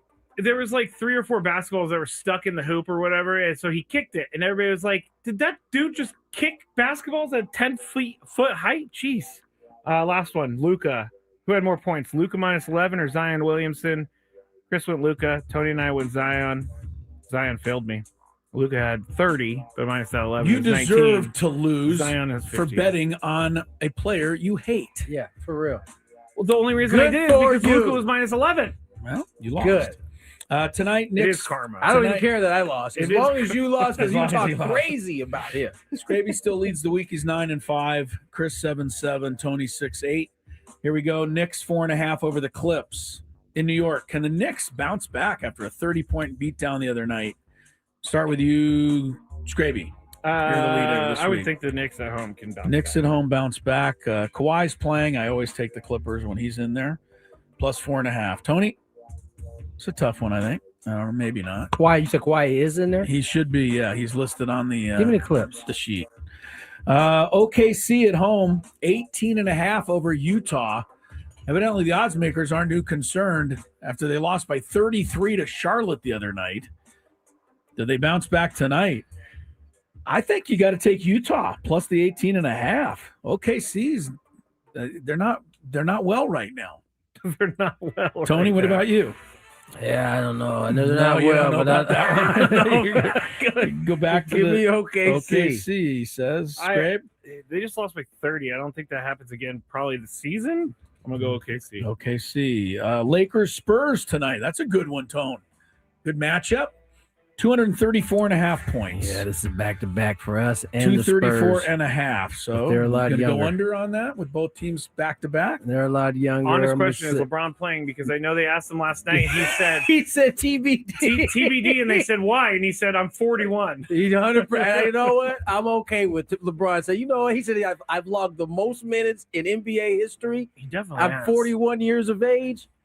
Back to backs for the rest of this year. He said will be TBD. I bet you he's played 2 extra seasons just in the playoffs. Aren't there certain players in the league that have already been ruled out of back to backs the rest of the season? I'm sure there is. Yeah. Over 234. Over or under 234 and a half. 234. Whew, that's a lot of points. Well, you can go I under. almost said 114, 110, but that's not correct. No. Don't do math. No. We talked about this. Yeah. We're going under. I like your thinking, but it's Scraby's turn. What do you want? I thought you were waiting on me. I No, thought you so, went. too. No, now it's Scraby's turn. It seems like the Lakers play in high scoring games. I'm gonna say over. Over? I don't think they made 234 and a half last night. I don't think they'll make it tonight. Under. All right, I'm putting LeBron, assuming he plays. He's -4 against Wembanyama. Points, rebounds, assists. Now, I think the reason he's favored is Wembanyama's coming off the bench right now. But he scored 30 off the bench last night, Scraby. Who do you like here? Points, rebounds, assists. You got them all. LeBron -4. Wemby is like a triple double 8.5, and I'm gonna go with him. Okay. I'm going to go Wemby just because it's back-to-back for LeBron, and he said he's going to, if he plays, he's going to be tired at least. Tony? Still want the king? Give me the king. The self-proclaimed king? Over Wemby. And you're giving 4. No, give me Wemby. Going Wemby. Jalen Brunson, 2 points over Kawhi Leonard tonight. I always go with Kawhi, but Brunson's due to have a big one. I'll say Kawhi anyway. Tony? Kawhi getting 2 points against Brunson. You know, Brunson disappointed me last time. He I'm did. going Kawhi. He did. Go Kawhi. All right. That's I'll great. go Brunson. Brunson for you. Why is that? Because I picked the Knicks to win. No, because you are the contrarian. There are That was a great one. Yeah, very good. There are 5 undefeated teams left in college basketball. 2 of them are playing tonight. One is Iowa State. They're 4.5 at Baylor. Of course, Baylor is the team that debuted the former second-round NBA draft choice. I heard Jay Billis talk about this, by the way. I don't know if you saw this. I didn't. What Jay said? Billis says he's all for it. He said, this is the game. This is the business now, and these are the rules. The guy didn't play in a game. He didn't sign anything pro contract. He went over to play in Europe. A lot of guys. Anyway, Jay Billis was for it, and then he called out the hypocrisy of the coaches who, do all what they do. I think that he probably wouldn't object if they just came up with a rule that said, if you played any professional ball at all, you can't play. That's what it should be. That's what it just should be, point blank. If you played any professional ball, fine, but you can't come back and play college. Yeah, I didn't agree with Jay Billis, but he backed his point up well. He usually does. He usually does. You usually walk away like, dang. Yeah. Can't get him on anything. I know. All right, who do you want, Tony? Iowa State -4.5. It's at Baylor. Baylor to knock them out. Scrape? I'll go with Iowa State because of Brock Purdy. A little love for Brock. I think Baylor's the play here for sure. Vanderbilt is also undefeated. They're undefeated, by the way, men's and women's. Wow. Vanderbilt. Don't recall them being such a great basketball school, but they're 3.5 over Alabama tonight. Scraby. 3.5 over Alabama. Both teams are. I'll go Vandy. I think that's where the guard from the Cavs went. Not Mitchell, the other one. The Cavs went to what, Vandy? Vandy. Oh, pretty sure. All right. Who knew Vandy was good in basketball? I'm taking Alabama. That team is really loaded as usual. He Pippin some at the Vanderbilt too. What was the other one? What was the question? I'm sorry. Vandy -3.5 against Alabama. Bama. At Vandy. UConn women 46.5 over St. John's. I don't know. The UConn women, they play all the top teams in the non-conference. Then they just play in their conference. That's probably why they have to play all these top teams. They're so much better than everybody. It's like if I want to get my team, Gino's like, if I need to get my team ready for this tournament, you got to give him credit. We got to play all top teams. He's able to keep them at a high level, even against all of these opponents. I'll take UConn till further notice. 46.5. Tony? Yeah, UConn. UConn? You want to try St. John's? Great. No. Never know. Not that much of a not much of a fan. No. All right, Kings 1.5 over the Sharks, just so Tony can get it wrong.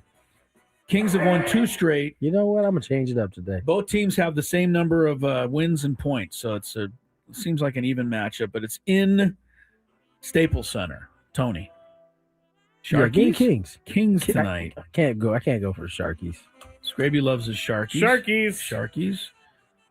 I'll go Kings. Sharkies, by the way, have a possible MVP on their team this year. Wait, they're good? They're pretty good, but this one guy, Maxim Celebrini, I believe is his name. He's like a sweet name. Good name and a lot of points. He's having a great year. All right, break time. When we come back, bit of a special segment, and I'll tell you about it really when we return, but stick around for it on Gwynn and Chris After Traffic.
6:21 is the time. Yeah, can I say something real quick? I'm sorry. Of course.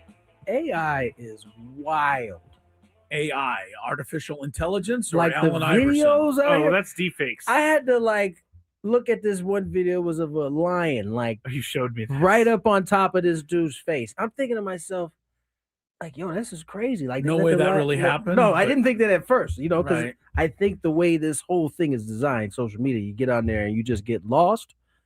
I'm looking at this thing and it took me a good 3 minutes before I was like, yo, this is fake. There's no way this lion is, wild lion just rubbing his face up against this dude's head and not biting it off.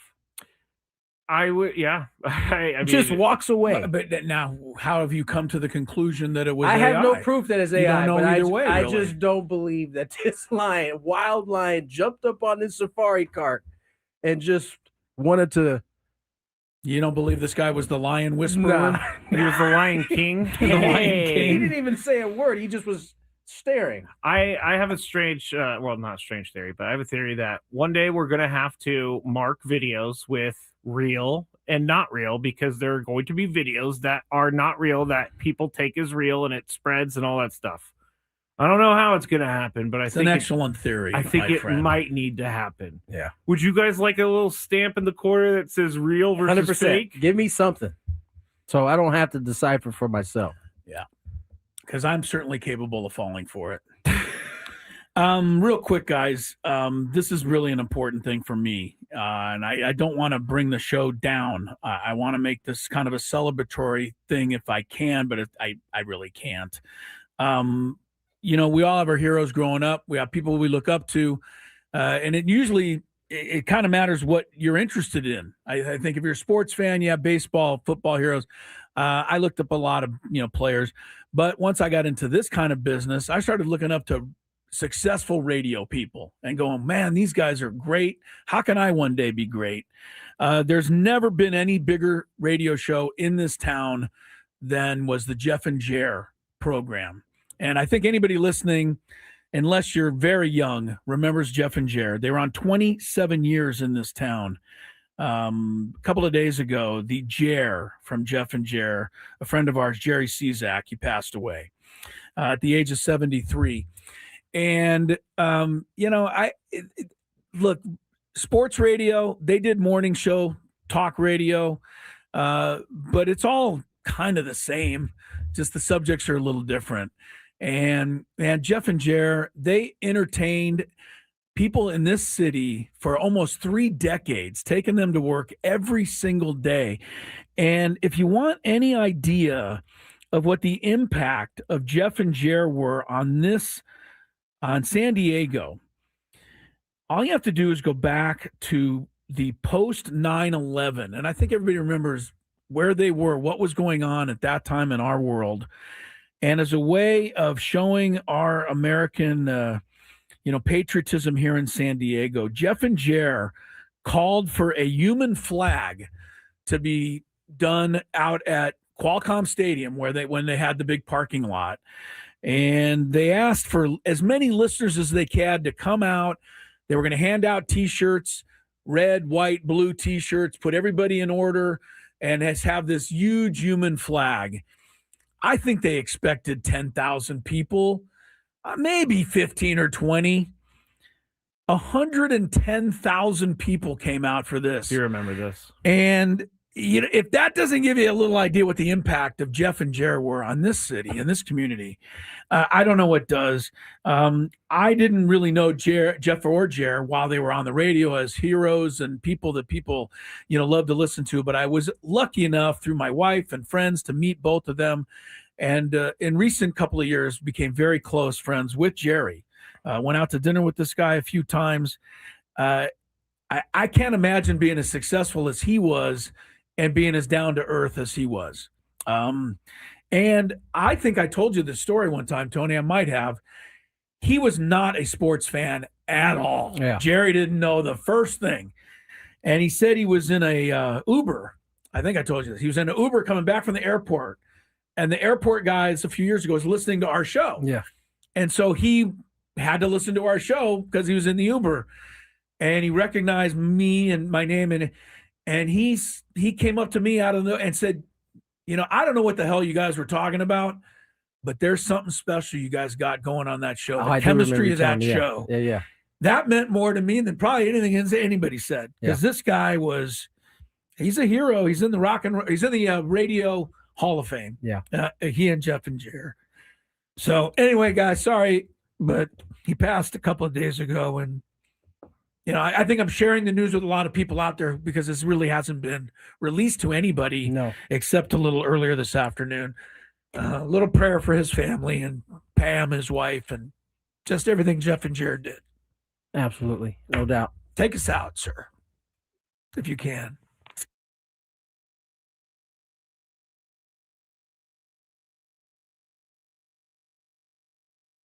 Ben and Woods on the Fan. Coming up on Thursday, we'll send Paulie and Woods off to fantasy camp with a bang. And Adam will be in for the second half of the show. Hey. Listen to Ben and Woods weekdays from 6 to 10 on 97.3 The Fan. That first year in your new home matters. With preferred pricing, Redfin and Rocket Mortgage make the path to your next home easier. When you buy with a Redfin agent and finance through Rocket Mortgage.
Back at it again, 3:32 on the clock. Tony Gwynn Jr., Chris Ello, Matt Scraby.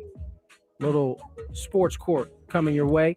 It's not lost on me that we just did a really serious, heartfelt segment, and now we come on and we're wearing these wigs. I mean, That's what we do. I was about to say, this is kind of our trademark. Yeah, I know. We go from serious to We've fun gone and like completely the other end here. Yeah, no doubt about it. We will also later in the show have Michael Flicks for those who are looking forward to some high school basketball talk. It's been a minute since we've had him on. But first, no traffic. Is that what that was? We're a little early, so we are a little early. We need to.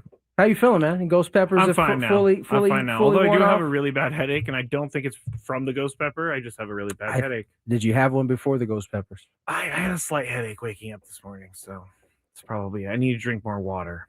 That's I think what so. I need to do. That's kind of the name of the game, man. Yeah. So I looked at the video that Tony was talking about, the lion in the tram on a safari, and it looks good. It does. It's really good, but you have come to on, man. look. But if you look at like the paws, you can see there's something weird with it. The guy's first of all, the guy's just staring into space.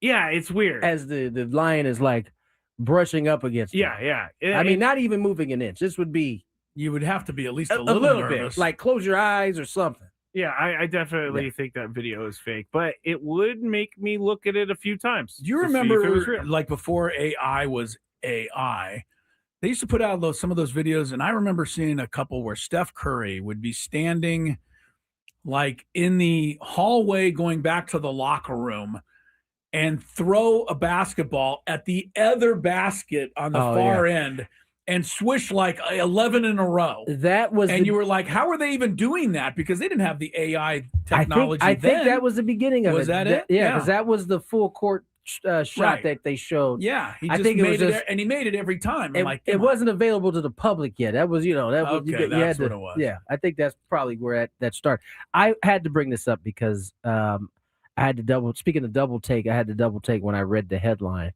For those who don't know, Trae Young, point guard of the Atlanta Hawks, is being, has asked for a trade. And we found that out yesterday. Today, we find out the team that he prefers to be traded to. And again, I had to double take. He's the first person in the history of basketball that wants to get traded to The this Washington Wizards. Yeah. What? Yeah. Wait, what? I don't know. I have no explanation for I it. kind of appreciate that. Do you? What do you appreciate? Don't appreciate that. What do you appreciate What about it? that tells me is that you want to stay out of games that matter. Well, okay. Why would you want to do that? Maybe You see that? No, I see that, but my mind immediately. They're, went by the to, way, they're he 10 wants- and 25. The only team worse are the Pacers, who are missing, their whole team, their best team, the best parts of their team. I get what you're saying, Chris, but I think that. You think he would take it as a challenge to turn them around? Yeah, maybe. I don't know Yeah, anything I don't about think him, so. but that's what I thought at first. Was like, hey, he wants to do his own thing. He wants to forge his own That path. just seems weird to me. Yeah, there's not too Is many he guys. from Washington? No. He went to Oklahoma. I don't know where he's Texas from. or Oklahoma, yeah. Maybe he just wants to play basketball and put 37 points up a night and, cash a paycheck, which is, I guess it's his right. I thought most guys are in the league to try to win a championship, but going there is not going to happen. It's like live golfers. That's what I was trying to say. Live golfers. They chase the money instead of playing in, getting world. Speaking golf of that, points by and the way, majors your and guy stuff. Brooks is back now. Oh, he's back already? Live golf? Well, no, he can't. He quit Live Golf. Yeah, I know. Yeah, That's but why he I'm can't. confused. No, he can't go on the tour for a year. Yeah, okay. He's got to wait a year since his last. Yeah, but you Live said he's back. tournament. He's back Well, on the PG Tour. Well, he's back. Wait, in the, what? He has to go Time through out. the. Okay, let's start Time again. out. Time out. Brooks Koepka announced I know that he's out. and that was because there was something he was dealing with family-wise, right? I'm not sure. I don't I'm know, not but sure. he's Pretty out. sure that's what I read. Well, he's out of Live. He wants back in the PGA Tour, and they're going to let him back, but they can't put him back in for a year, according to whatever He's good. deals were worked He's out. got money. He'll be able to survive for the Well, year. people in the golf world are surmising that they're going to find a way to get him back in Earlier. before that. Uh. Yeah. Of course. Come Yeah. on. Well, They're going to make some listen, special sponsor I will- exemption. Yeah. I will say he's the a big enough name. I will say the PGA Tour holds all the cards at this point. He walked out of that bad boy to get money. Now he's coming you back. think they would hold it against him? I'm not saying they should hold it against him. I'm just saying they got the leverage. If they really wanted to stick it to him, Rory they could. McIlroy said he'll welcome him back. I'm sure he will. Do we have to ask Rory's opinion? He's the best golfer in the Get world. out of here with Oh, that. my He's not. gosh. Isn't He's he not number- better than Scheffler. Come on. Oh, yeah, He's you're right. definitely you're right, not you're better right. than Scheffler. I mean, My guy, Scheffler. Scheffler's on a hot streak. Your guy. He is your guy. It's my guy. The guy had won nothing before you played around with him. Nothing. And became one of the best golfers in history. Brooks did say he's prioritizing the needs of his family and staying closer to home, which to me reads, I want out of live golf and I want back in the PGA Well, he Tour. made enough money. The guy left Lou. He said, this ain't all that cracked up to be only playing these, 3 rounds? And what was the other? They had a What was bunch the other of stupid stuff. It was Team like a shotgun. competitions. Yeah, well, the shotgun start wasn't. There's Wemby kicking the basketballs. Sorry, I had to say that because we talked about it early. He karate, Kick karate from kid under the kicked it. basket, kicked a 10-foot rim. That's the crane right there, isn't it? It's insane. Yeah, that's insane. It is hard to imagine kicking basketball out of a 10-foot Without net. busting the back of your head wide open. I would see if I was the owner of the Spurs, I would not invite him to do that again. Don't want him to get hurt. You know what? Go ahead. Do it tonight so we don't have to deal with you. Yeah. Lakers Spurs, big one tonight for Tony Gwynn Jr. All right, we ready? Or We're ready. Just Let's get to some sports lollygagging court. here. Yeah, here we go. From the 855 Get Ross Traffic Center, protecting San Diego after accidents or injury, here's Kelly Danick. Traffic is sponsored by Creative Repipe. Got a few problems here, guys. Hit and run crash reported on westbound King Freeway before College Grove. It's over to the right shoulder. Also a collision on southbound 805 before Governor. A couple cars over to the right shoulder. Traveling up the coastline, northbound 5 before Delmar Heights Road. Accident blocking the fast lane. And we got this crash on East 78 before Center City Parkway. That's over to the right shoulder.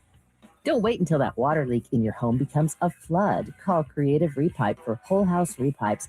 Get a 20% discount plus a lifetime warranty. Free estimates with financing available. Visit creativerepipe.com. That's creativerepipe.com. I'm Kelly Danick with Gwynn and Chris, San Diego's #1 sports station, 97.3 The Fan. Do you have a sports issue, San Diego?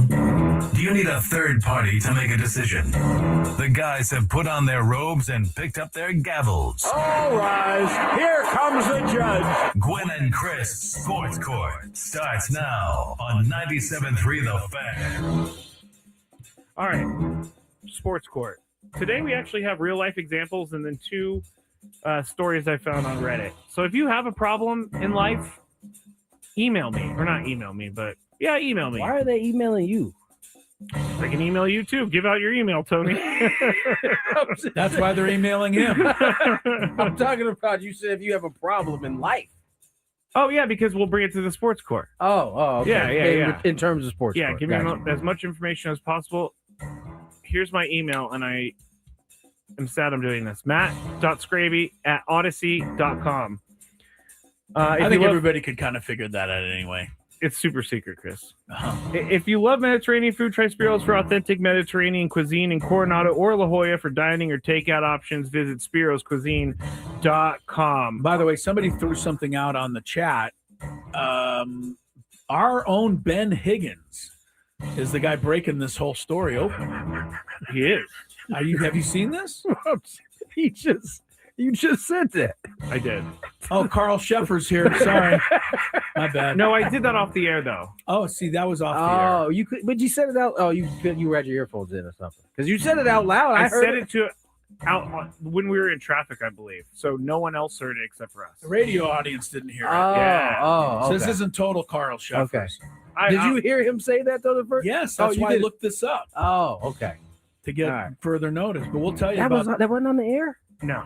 Oh, no. I'm sorry, Chris. That's okay.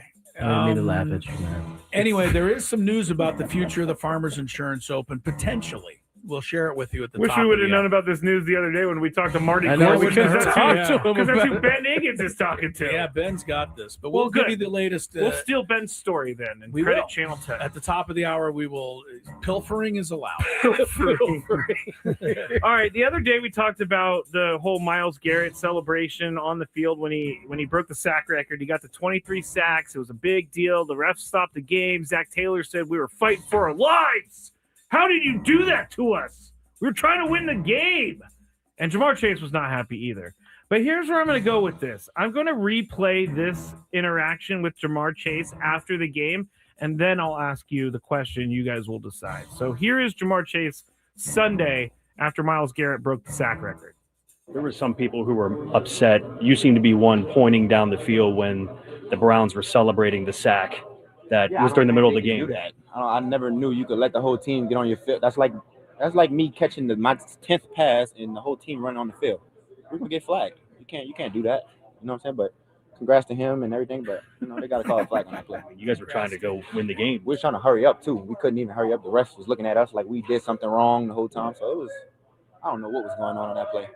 All right, so there you go. That's just a little bit of Jamar Chase. I kind of like it. I kind of like how he's fiery like this because I would do the same thing. Get off my field. Don't celebrate your sack record while I'm trying to get on the ball. Okay, brah? Sorry.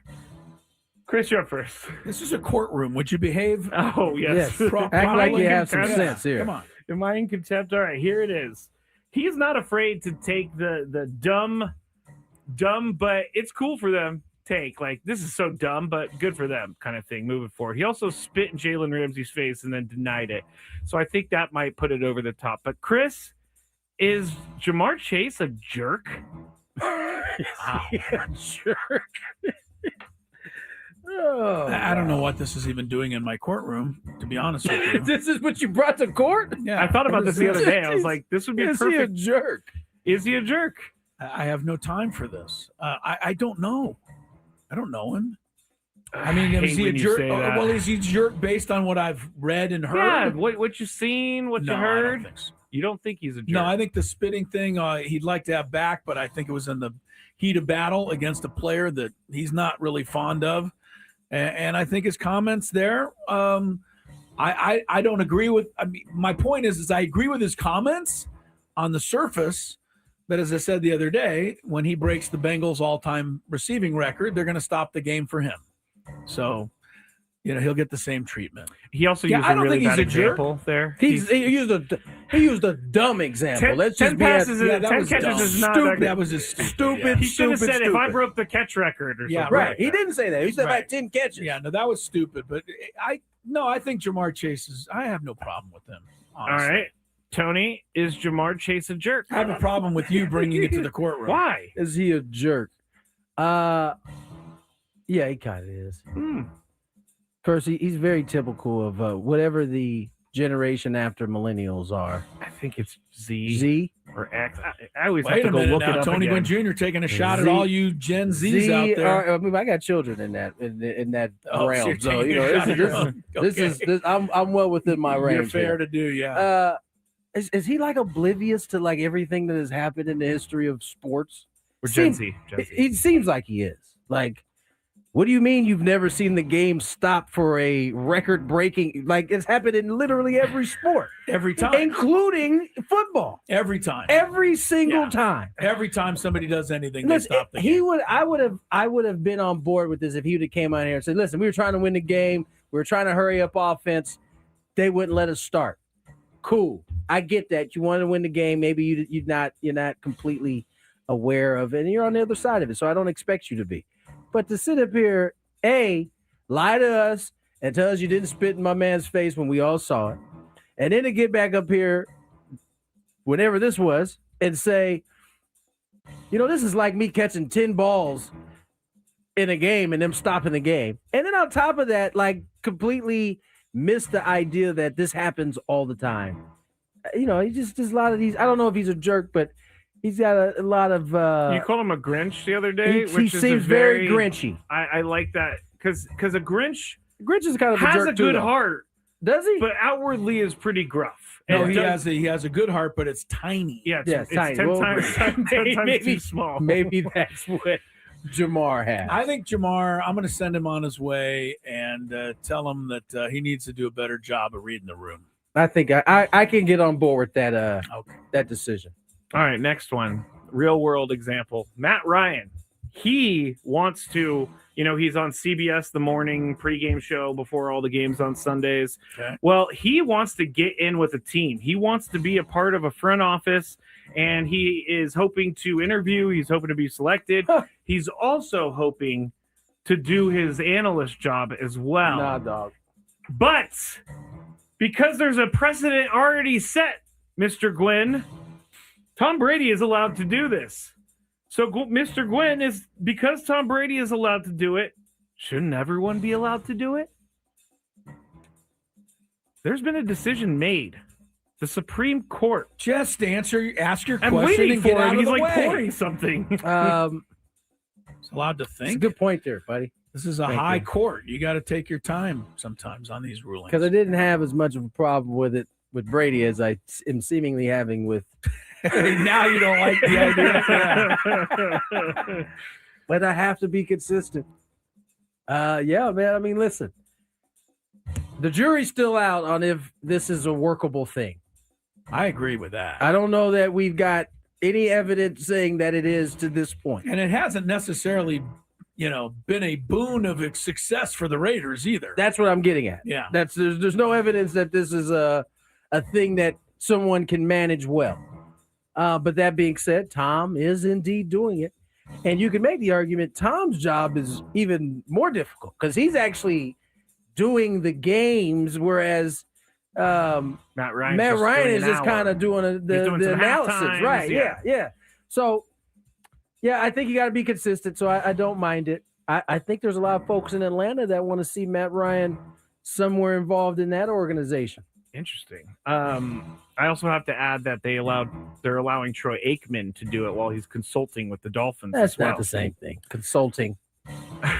Chris, because Tom Brady is allowed to do it, shouldn't everyone be allowed to do it? Well, I'm going to keep my hair on because I don't feel like, taking it off and putting it back on. But I'm changing hats for a moment, and I'm going to be a broadcaster. As a broadcaster, I love this latest development that all of a sudden people seem to think broadcasters know everything. Tom Brady, Troy Aikman. We can all make some extra money off of this. Yeah, bring us on. Pretty soon, Tony Gwynn Jr. going to be calling games while he's general manager of the Guardians. Hell, they're in a different league. I don't know, when broadcasters all of a sudden got all the insight and intel, but maybe they've always had it and teams are recognizing it now. Well, our boss Adam just sent me an article from today saying that Matt Ryan never said he was going to try and do both. Did you get got? No, because it was reported by Tom Pelissero that he wanted to do both, and Tom Pelissero then reported that he didn't want to do both. He was wrong? Oh, did he say he was wrong, or he just hasn't said he just wrote a anything. new report like the other one didn't exist? All right, well, then let's put Tom Pelissero behind bars for screwing this whole segment We got to up. stop doing this. We got to stop doing this. I honestly can't keep up overall, with news. I'm not talking I about can't you. keep up I'm with talking news. about the fact that if he indeed wrote one If article, he's this wrong, yeah, we got to start locking And then- some of these people up. It says on Monday, a report emerged that Matt Ryan hopes to stay at CBS when he becomes the new president of football operations with the Falcons. On Tuesday, a report emerged that Ryan won't try to pull double duty. Per multiple sources, Ryan was never planning to do both. Tomorrow another report might surface. But It doesn't change our decision. Going back to the beginning of this, though, I wish Tom Brady. I think it's really difficult on Tom Brady, and I don't like the mixture of this. So I would hope that it would, be a one-time thing. But we'll see.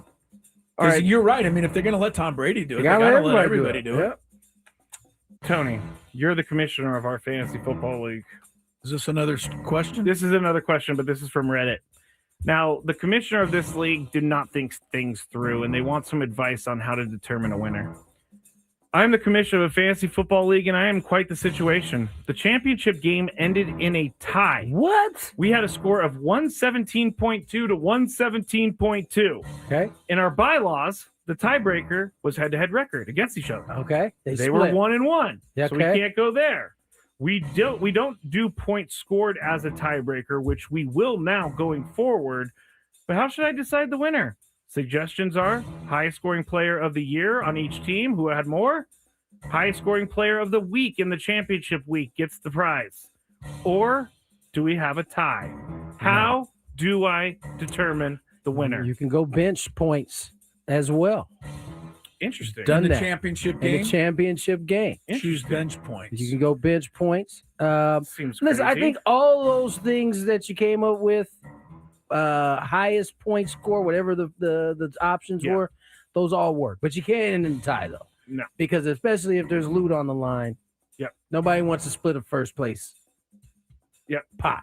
So you remember when the DeMar Hamlin thing went down? That was championship week for fantasy football, and oh, that's right. Our league was they just said, sorry, you're gonna, and the guy who had Josh Allen and like another player lost the championship because of that. He sure did, and he had a Hang big with hang him. with. yeah.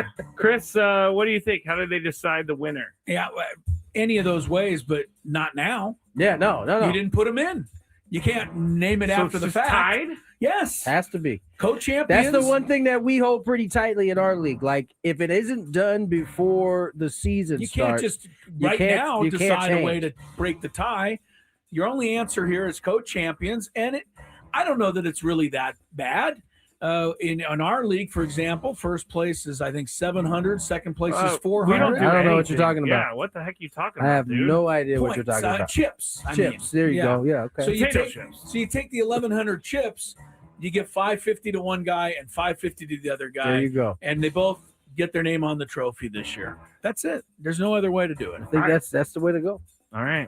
Final one, real quick. My girlfriend is extremely mad at me because of the Christmas gift I bought her.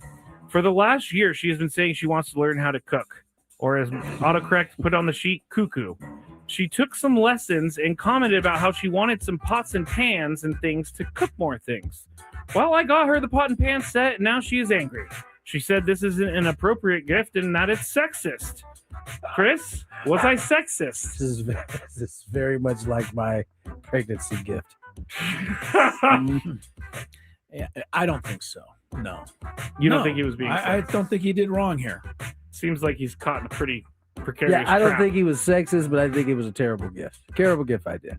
I think this would be great. If No, my girlfriend not was for like, Christmas. I would like pots and pans, I would go, You know Okay. what? I would like pots and I pans. understand and he it, got her but pots okay, and let's pans. put this together. How's that? Who's she usually cooking for?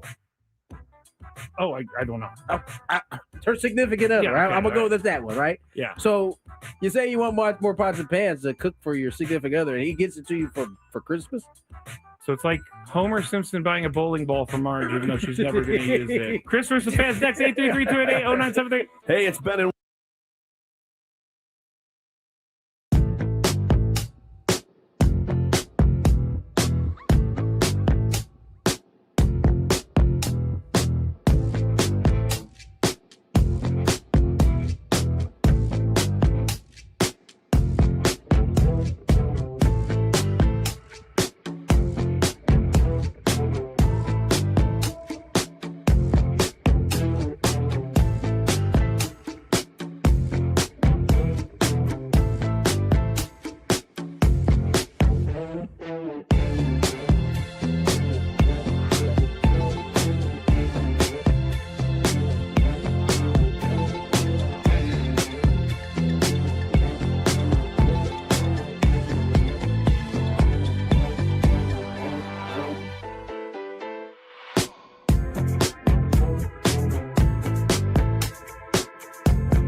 Things off, kicking it off.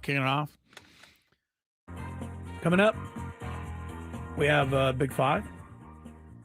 5 o'clock hour, Michael Flicks talking high school basketball. And a bunch of other stuff still to come on the program. I'm Chris. That's Tony. Scraby's here. Scraby, if you missed it earlier, survived the Ghost Pepper Challenge. First of all, Adam Klug just beat up the Ghost Pepper Challenge. I don't think he has taste buds. It was ridiculous. I mean, he came in, he just ate this, seriously hot ghost pepper salsa without, like he was drinking water, basically. Even John from Temecula in the break was like, couldn't believe that was it. incredible. Yeah, and then Scraby did his thing, and Scraby, look, you did it.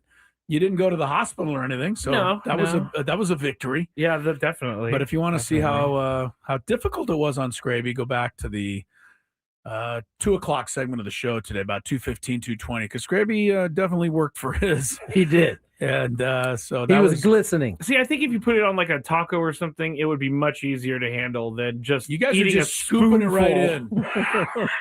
You guys were like it was medicine. Yeah, it was. But to Adam Klug, it was medicine. He probably has a tougher time taking medicine than he had drinking that salsa or eating the salsa. Anyway, that was earlier in the show. We are here. AJ Cassavell was on talking some baseball with us as well. And we're going to get into Chris versus the fans. But before that, we referenced our colleague, Ben Higgins, who is, he's out there breaking stories apparently now. He's like hosting the news now, talking about important things. My wife noticed him hosting the news the other night and commented on, why is Ben hosting the news? And I said, I think they just kind of need everybody to pitch in over there. I don't know. All hands on deck. Yeah, I don't know that Ben signed up to be a news guy, but he is, I think one day a week he does the news. Ben is, what do you call a Swiss Army knife of pretty much broadcasting. 1,000%. But he's got this story on the Farmers Insurance Open. Now, I thought of this earlier this morning because I was reading a golf column. And in the golf column, it was about what's coming up this year in golf and how Koepka might come back, how Scheffler will be going for the career Grand Slam if he can win the U.S. Open. One of the things apparently golf is talking about is moving the tour back and not starting until after the Super Bowl. Yeah. So getting if you make that decision, if you're golf, remember they keep moving the Super Bowl back further and further and further. They do. But right now, the Farmers Insurance Open is played before the Super Bowl, the week before. Yep. Last year was 2 weeks before, and that So the question now becoming: could the Farmers Insurance Open become a casualty of the golf new schedule? Is that the story, or is there even more to it? No, that's basically it. Ben interviewed Marty Gorsuch on, so you can go to the 10 News website, and it's right there on the front page. But he said that he does believe the tournament's going to come back in some capacity, which the some capacity makes me a little nervous because I don't like the sound of that. I will take a, I don't want to say second-rate event, but like a B event, but I don't want a B event. No. I want the A event. No, we're used to having an A event. Yeah, we're not a B event city. And the golf course itself is not a B. It's one of the favorite places everybody loves to come. Why would the PGA Tour, if they say, look, we're going to start the thing after the Super Bowl, not just find another place for the Farmers Insurance Open to be? There's another week somewhere in the schedule. It's not like it's not like our weather changes at any point. You just play it at a different time. And every time CBS comes here, all they do is say how great San Diego is, how great the event is, how if you want to come here, you should. This thing has been going on in our town since the 1950s. That's I remember the first one. Yeah, this is. I'm joking. This is. Wasn't here for that.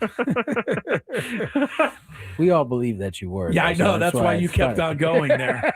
Like Chris was there when they used balls of feather, and they hit when they hit the old wooden clubs. Yes. The crooked sticks. My thought. I'm scared of this because they've already they've started to close down some tournaments a little bit because each tournament is like its own business. And they're losing title sponsors. When you don't have a title sponsor, you cannot operate. Was it always Farmers? No, it was Buick. Oh, goodness. Buick before. That's Yeah. right. Before it was Wicks, which was a furniture store. The Wicks Oh. San Diego. You can go back and see all the different. I just honestly, I am old enough to remember when it was simply the Andy Williams Open. They didn't have sponsors. They just named it after celebrities in those days. I'm not 100% So- sure about this, but I think they used to play some of it at Riverwalk before Torrey was around. Potentially, yeah, that I But don't know. the PGA Tour already eliminated one event that I loved. It's the Champions event that they have on Poipu every single year. It Because used to be at La Costa. it used to back be in at the La day. Costa. Now, then they moved it to Hawaii, and now Yeah. they've canceled the tournament altogether. Well, And that was a because of tournament a where you drought had to and- win a championship from the To- year before. right, to in get order to be right? there. Yes. But this Wow. does make me nervous because it seems like I just don't understand why they I never do. cut This tournament can't go away. PGA would be really dumb. It seems to me. San Diego's a huge golf hub. There's We're all the also- golf companies here. Like, that would be dumb. Yeah, I just said that. They don't really care. Chris, what you think that about would be dumb. Thank you, Carl Sheffers. By the way, if you read Ben Higgins' story, he wrote it in. You're on the, as you said, the 10 News Channel website. 10 News website. At the bottom, did you see what it says at the bottom? Yes, it says This story was reported on air by a journalist and has been converted to this platform with the assistance of AI.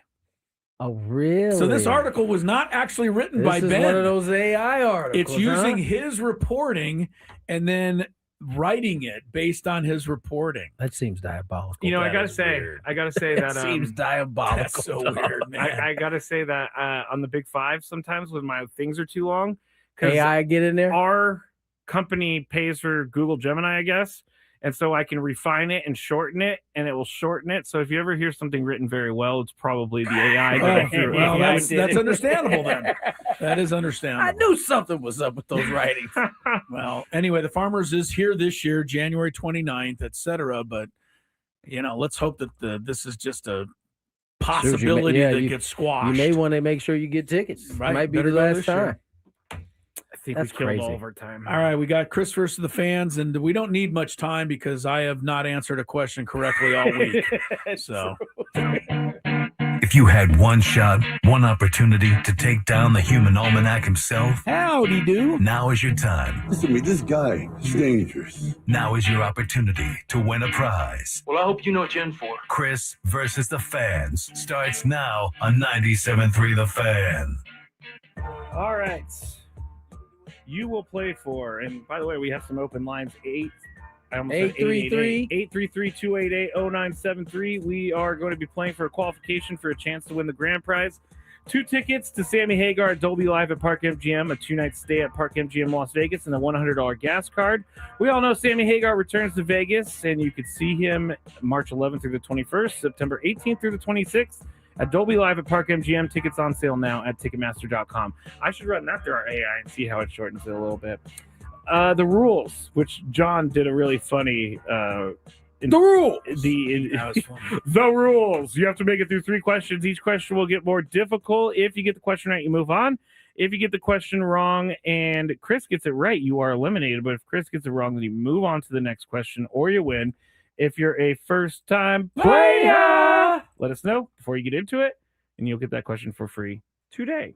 Scraby's asking nothing but diabolical questions. Nobody can answer these. Don't worry, we'll be back Even to me. we'll be back to the garbage questions next Okay, week. good. I didn't have 2 weeks to prepare. All right, our first contestant is going to be who's been holding the longest. Eric.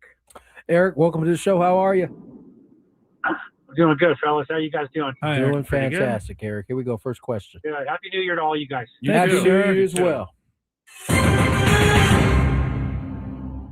What is the name of the shot that starts every tennis point?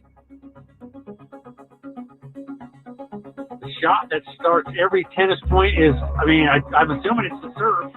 Your assumption is correct. They have so much faith in you, Scraby, that they wonder whether or not that's really He's the trying to question. trick you. Yeah. All right, here we I go. won't trick you on question number 1. Yeah, couple of these He first just couple said days. it's diabolical. Yeah. Here we go. Second question.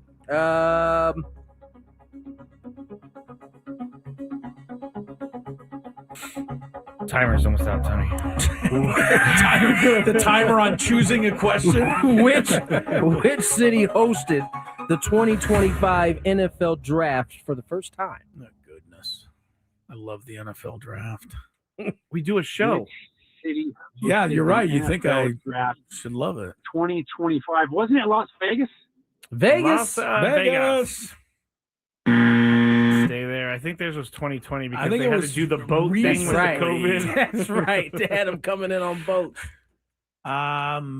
Green Bay. I remember they were at Lambeau Field, and it was like 100,000 people there. I'm sorry, like, Eric, really? Thank you. Yeah.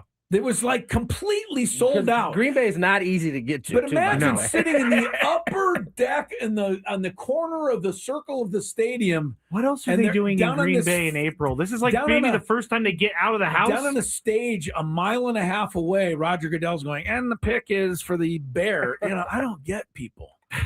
Why would you even want to go? I may go. You would? If it was in San Diego and it was easy to get to. Well, why would they have it here? Well, they wouldn't. That would anymore. be silly at this point. Like, I went to the Super Bowl experience when the Super Bowl was here last time in 2003, I think. Okay, that's fair. It's not a draft. It's not an NFL draft. Next contestant, please. Let's go to Joey. Hello, Joey. Hey, Joey. Hey, Joey. What's going on, guys? Nothing much, my Poor friend. Joey probably never gets called Joey. Joey. Question number 1. Drake May played college football where? Ooh, I think it's a tricky number 1. I don't know. Everybody knows that. Oh, man. I have no idea. No idea. Well, guys, go Boston College. Boston College. He's in the right time zone. Sorry, Joey. He actually played here in the Holiday Bowl a few years ago, North Carolina. I think he played in Boston that game College. unless he opted out. Joey. At one point was in the same conference. I don't think they are anymore. Boston College was in the ACC for a little No, bit. they are. No, they're They playing. still They are. are. Yeah, they Yeah, are. Boston Good College job, now Tom. plays Hawaii. Here we go. That's right. Let me get the next on their contestant. way to Stanford. Let's go to. I don't know who to go to. Let's go to Jason. Hello, Jason. Jason, Hey, guys. welcome in. How you all doing? Happy Very Holiday. good, sir. We're Thank doing you. well. Here we go. Question number 1. What team does Pete Alonso now play for? What is he, the big Alonzo. What is he, the big what? He's the polar bear. Yeah, Oh, the polar bear, yeah. Yeah, he's just full of there.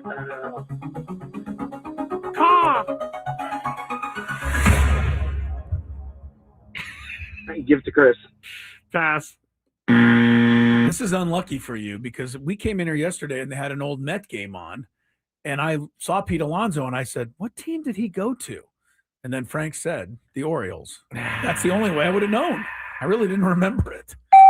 By the way, I Orioles. don't think sorry, Jason. Sorry, I don't Jason. think an Oriole makes a caw. I don't think It so doesn't either, make a no. caw noise, but at least you. Is there a team called the Crows? The cause. Yes. Who's our next contestant? I don't even know at this point. You know what? Let's we're having fun today. Let's pick up the unscreened call that just came in a little bit ago. Phone number ends with 84. Hello. What's up? It's Max. Max. What's He's going there. on, Max? Okay, Max, you're in. Here we go. First question. What country is hosting the 2026 Winter Olympics? Ah, yes. We talked about this with Mark Ziegler yesterday, if you heard the interview. But if not, this might be a very tough question.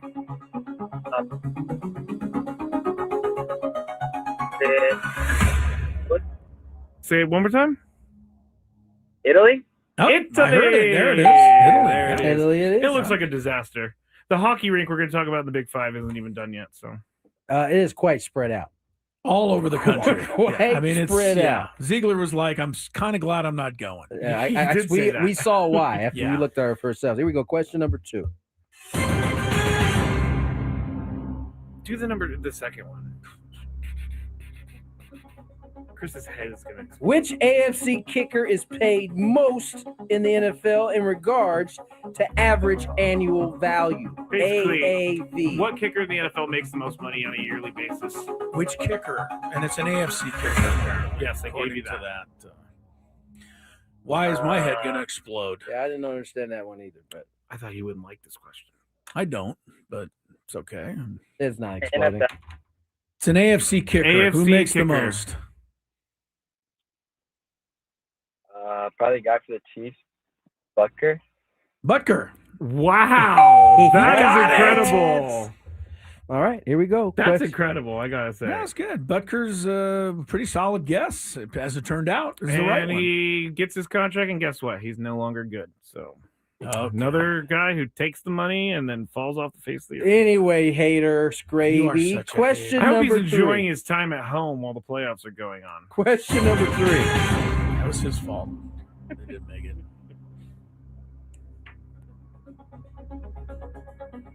Good job, Max. Very good. Who is the tallest player to ever win an NBA? Now we're going tallest player. Tallest. To win one. This is We did the Scravy. shortest one. I didn't do that Scravy too had well. his best right here. It's a perfect. Who is the match. tallest player to ever win an NBA MVP? You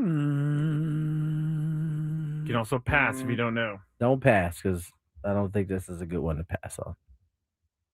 Let's go with Kareem Abdul-Jabbar. That's who I would go with. That's why you don't pass. Good Nice job. job. You got it. You're the winner. Very good. All right. That was a good job. Max got them all, right? I 100% knew Chris knew that one. Stay I'm right pretty there. sure, but after blowing it the other day, I was a little hesitant. But yeah, I didn't Do we, recall anybody being. That was so taller. impressive. I got to ask you guys if we think he looked it up.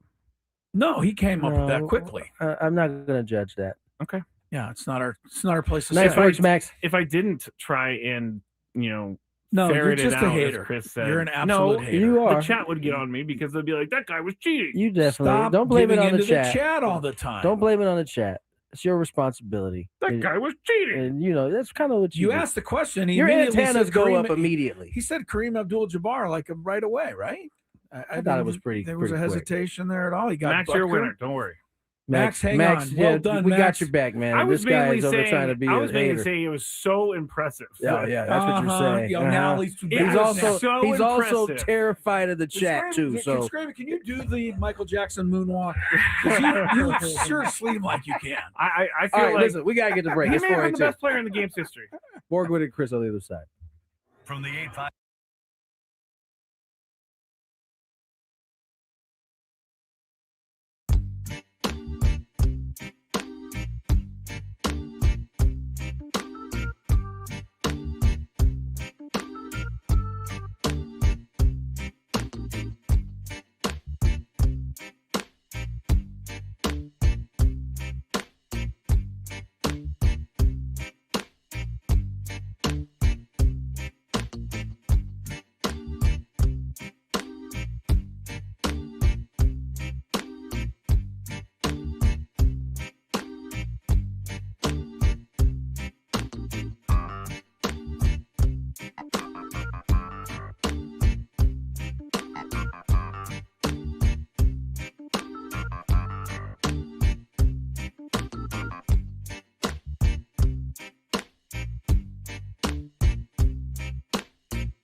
segment here, talking some NFL, and none other than our favorite Jerry Jones is in the news again, huh? Jerry Jones. You know what? It's starting to get, you have to start wondering about Jerry. Although I appreciate what he's hoping to do. He's 83 years old. And he says 83. Yeah. He says that his goal in life is to be the owner, retire as the owner who won the most Super Bowls. Good luck. He's a little short, isn't he? Jared said that's my goal, to be retired as the owner who won the most Super Bowls. We got 3. I think he just said this so he could remind everybody that he's got 3. Is there an owner with more than 3? Robert Kraft. Yes, he said, how many more do I have to go? Kraft has 6. Yeah. So Jerry You don't have needs to win 4. Jerry has got to get 4. I don't think they've even won 4 playoff games in the last 30 years. I don't think so either. So sorry, Mr. Matt Perez. This seems like it's gonna be tough. I will say that you got to love his. Hey, look, I don't hear what's my guy's name again, Stephen Ross. I don't hear my guy Stephen Ross saying he thinks his goal is to even win 1 Super Bowl. So to be fair, Stephen Ross is kind of like the owner, at least in that he's not speaking to the media all the time. True. The kind of the owner that you would want. Right. In that regard. Yeah, I get you. But, look, I will say this for Jerry. You have to say it before you can do it. So got to speak it into existence. Right. He's going to try. Maybe you don't have to speak it into existence to the media. You could just speak it into existence. I'm fine with that. Yeah, a private, personal I'm telling goal. you guys, don't have to find the camera he and be called like, the press conference as a way of reminding everybody that he's got has 3. I do know something, he said. Yes, I have 3. The last one, might have been the worst. it might have been the worst thing for Jerry Jones was winning the 3rd one. Because he won the 3rd one without the first 2, everybody he won it without Jimmy Johnson, right? And then he when got he got rid of Jimmy Johnson, they win the 3rd one, and it's just Barry Switzer, and it almost like, see, I told you, I know what I'm doing. Yeah, he didn't win any without Troy Aikman or Emmett Smith or Michael Irvin or all those guys. No, he did that. He had Deion Sanders that last one. Yeah. By the way, Jim Harbaugh says he does expect his older brother John to be right back in coaching next year. Jim said, yes, he'll be coaching next year. We'll be playing against him in some form or fashion. Jim went on to say, "Here's our answer. He won't be back there." He said he'll be playing against them. Yeah, in some form or fashion. He says he hopes he goes to the NFC. I love what you said, though, Tony. Or wouldn't it be? I think great if the 2 of them could there be. Scraby says there's beef, so No, I've just heard. I don't. When Jim Harbaugh was with the 49ers, everybody was always talking about coaching against each other in the Super Bowl. Well, I started reading things about how they don't like hate each other. They're still brothers. The 2 of them, but they don't work well or mesh. I disagree. The 2 of them practically. That's too much. They hugged very genuinely. My brother. What was interesting? I saw Tony Jefferson, who's played for both. He's playing for Jim now. He played for John for a few years. Right, yeah. From San Diego. Eastlake. He was asked the difference between the 2, and the way he described it was kind of cool. He said that they're both super football guys. They want to talk football all day long. He said, whereas John kind of approaches you like this. He's more cerebral. Jim approaches you like this. Which Tony had 2 different faces. I thought that was like it's more of a scowl. Like I'm kind of like, what do you got going? And versus Jim, who is just like the upbeat, outgoing one. Yeah. But in terms of football, they are pretty much identical, according to Tony Jefferson. I just think it would be great if they could be. I guess you can't be co-coaches. Somebody's got to make the call. But yeah, if you had Harbaugh on the same sideline, that's some good energy, man. Seems like that would good work. Football energy. All right, we gotta get the break. On the other side, Big 5. Indeed. Ben and Woods on the Fan. Based on.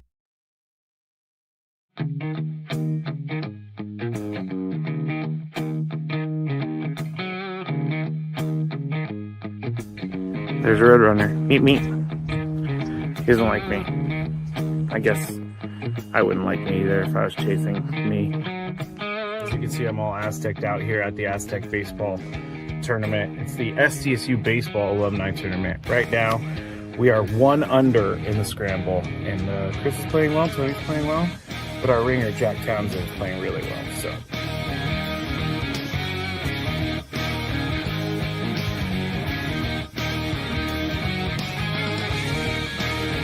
So Chris says that he can't play golf, but this is the second birdie putt he's made for us. This time it was like 20 feet. Thank you very much, Greg. But once again, you're hitting some very nice shots as well. I'm not usually complimentary to you, but I can't help but be complimentary. Your shot making today. With my what? Your shot making. You hit some.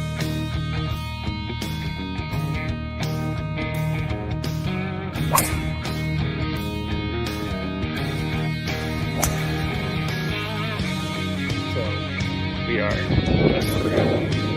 league 10 now, and it's getting really windy. It's actually kind of cold. I'm not gonna lie, I know we're in San Diego, but we're 3 under as a group. We just got off of birdie, and I just hit my defense.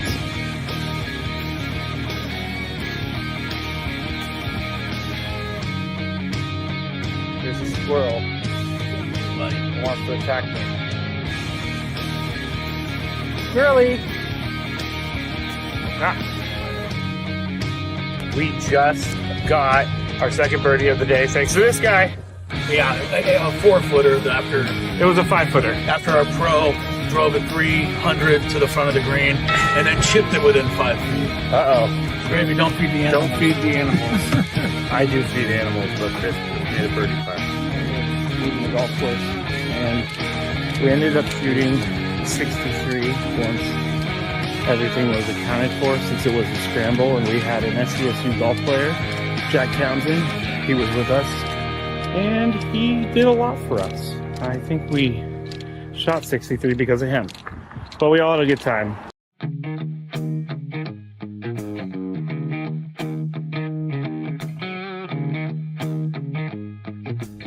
There's a Roadrunner. Meet me. He doesn't like me. I guess I wouldn't like me either if I was chasing me. As you can see, I'm all Aztec'd out here at the Aztec Baseball Tournament. It's the SDSU Baseball Alumni Tournament. Right now, we are 1 under in the scramble, and Chris is playing well, Tony's playing well, but our ringer, Jack Townsend, is playing really well, so.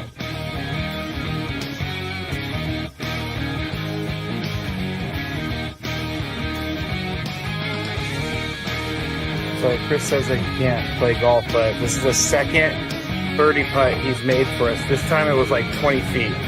Thank you very much, Greg. But once again, you're hitting some very nice shots as well. I'm not usually complimentary to you, but I can't help but be complimentary. Your shot making today. With my what? Your shot making. You hit some.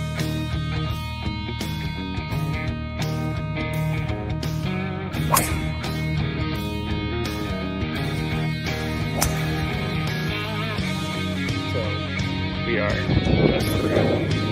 league 10 now, and it's getting really windy. It's actually kind of cold. I'm not gonna lie, I know we're in San Diego, but we're 3 under as a group. We just got off of birdie, and I just hit my defense.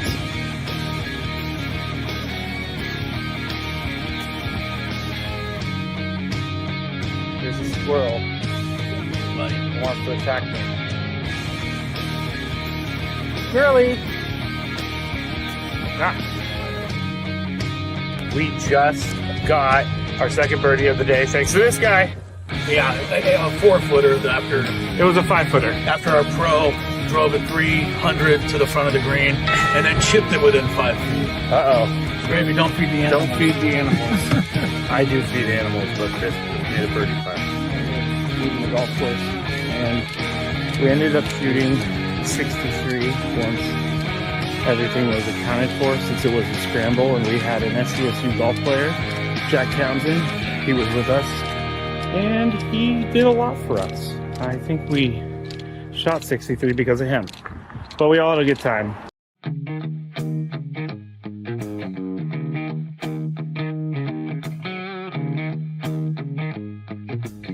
There's a Roadrunner. Meet me. He doesn't like me. I guess I wouldn't like me either if I was chasing me. As you can see, I'm all Aztec'd out here at the Aztec Baseball Tournament. It's the SDSU Baseball Alumni Tournament. Right now, we are 1 under in the scramble, and Chris is playing well, Tony's playing well, but our ringer, Jack Townsend, is playing really well, so.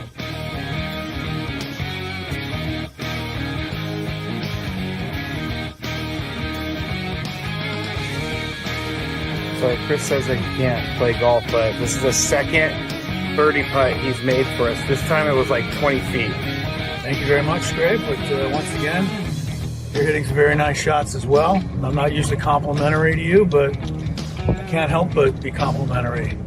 Your shot making today. With my what? Your shot making. You've hit some.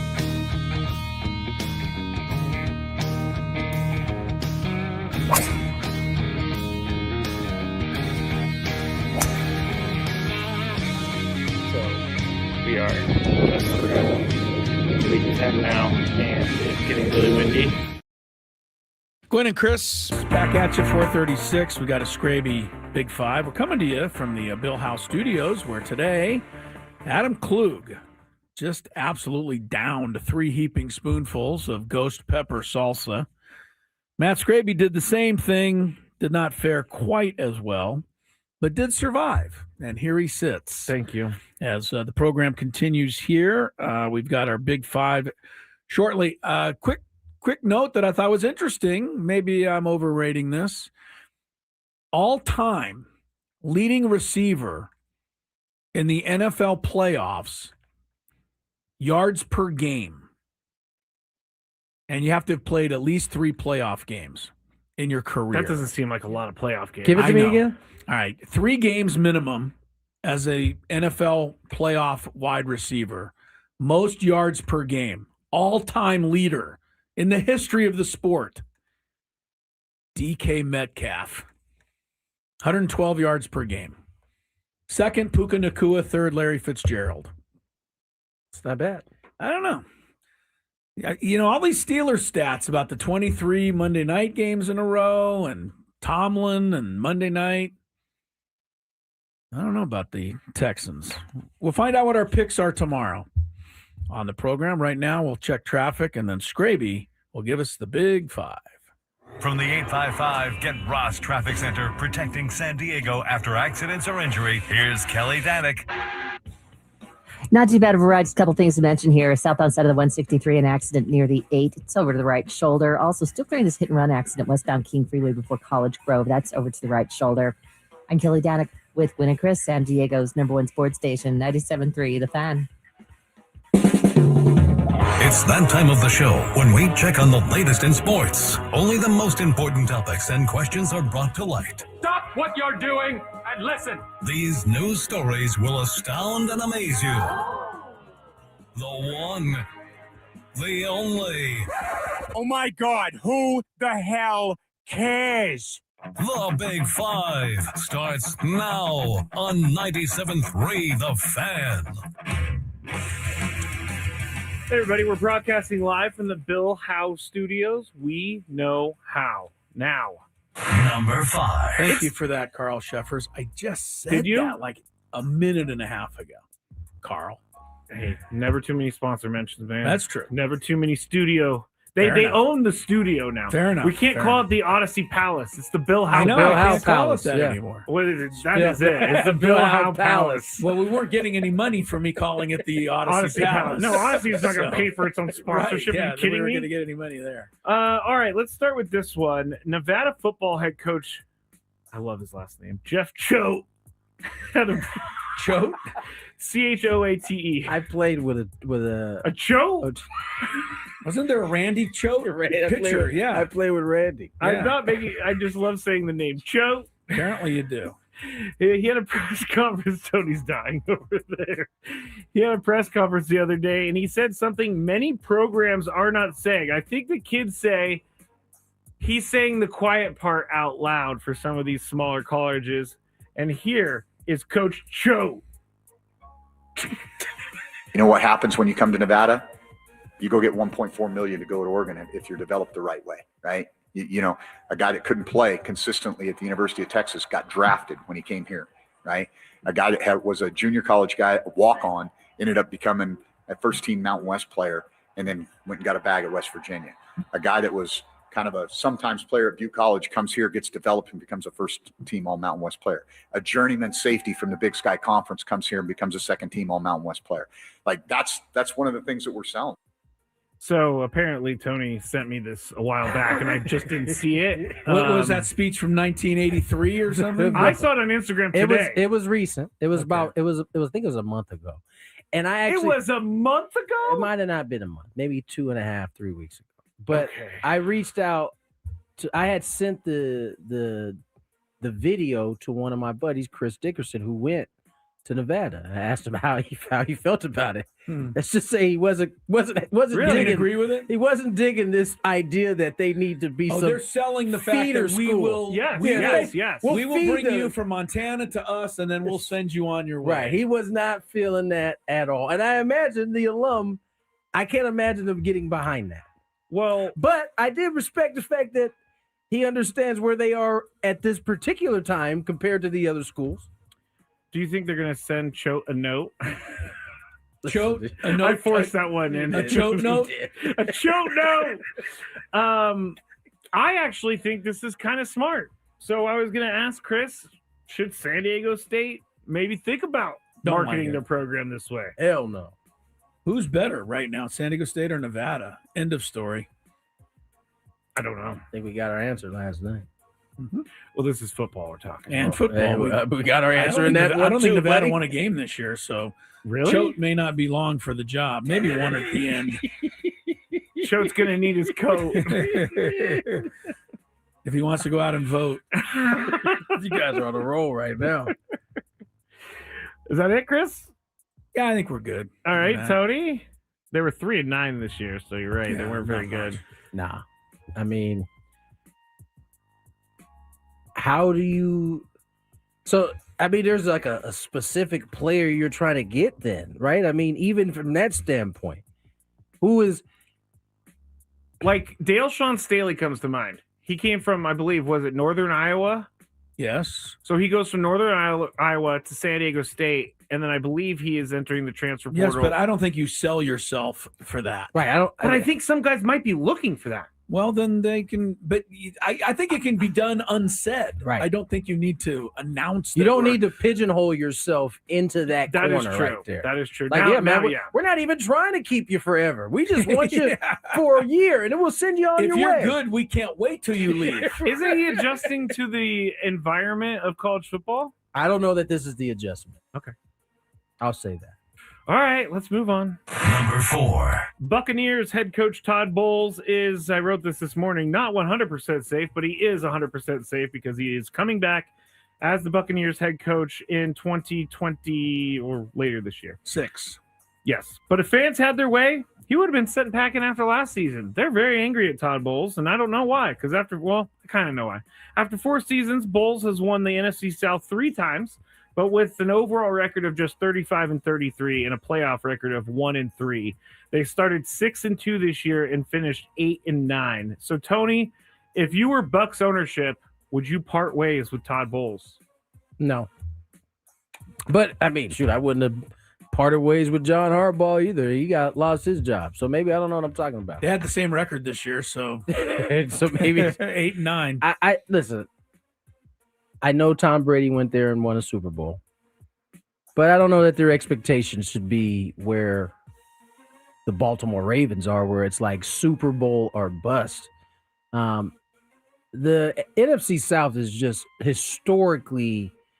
Has it ever had a good year? It must have had one somewhere. I know they did because of the Super Bowl. I know they did because the Falcons went to the Super Bowl too, but they didn't have a great record that year. Talking about like the whole division, they've all been to the Super Bowl once, right? But there's like the division ever been strong? And so I don't know. I'm willing to give Todd Bowles one more year and see where that rolls.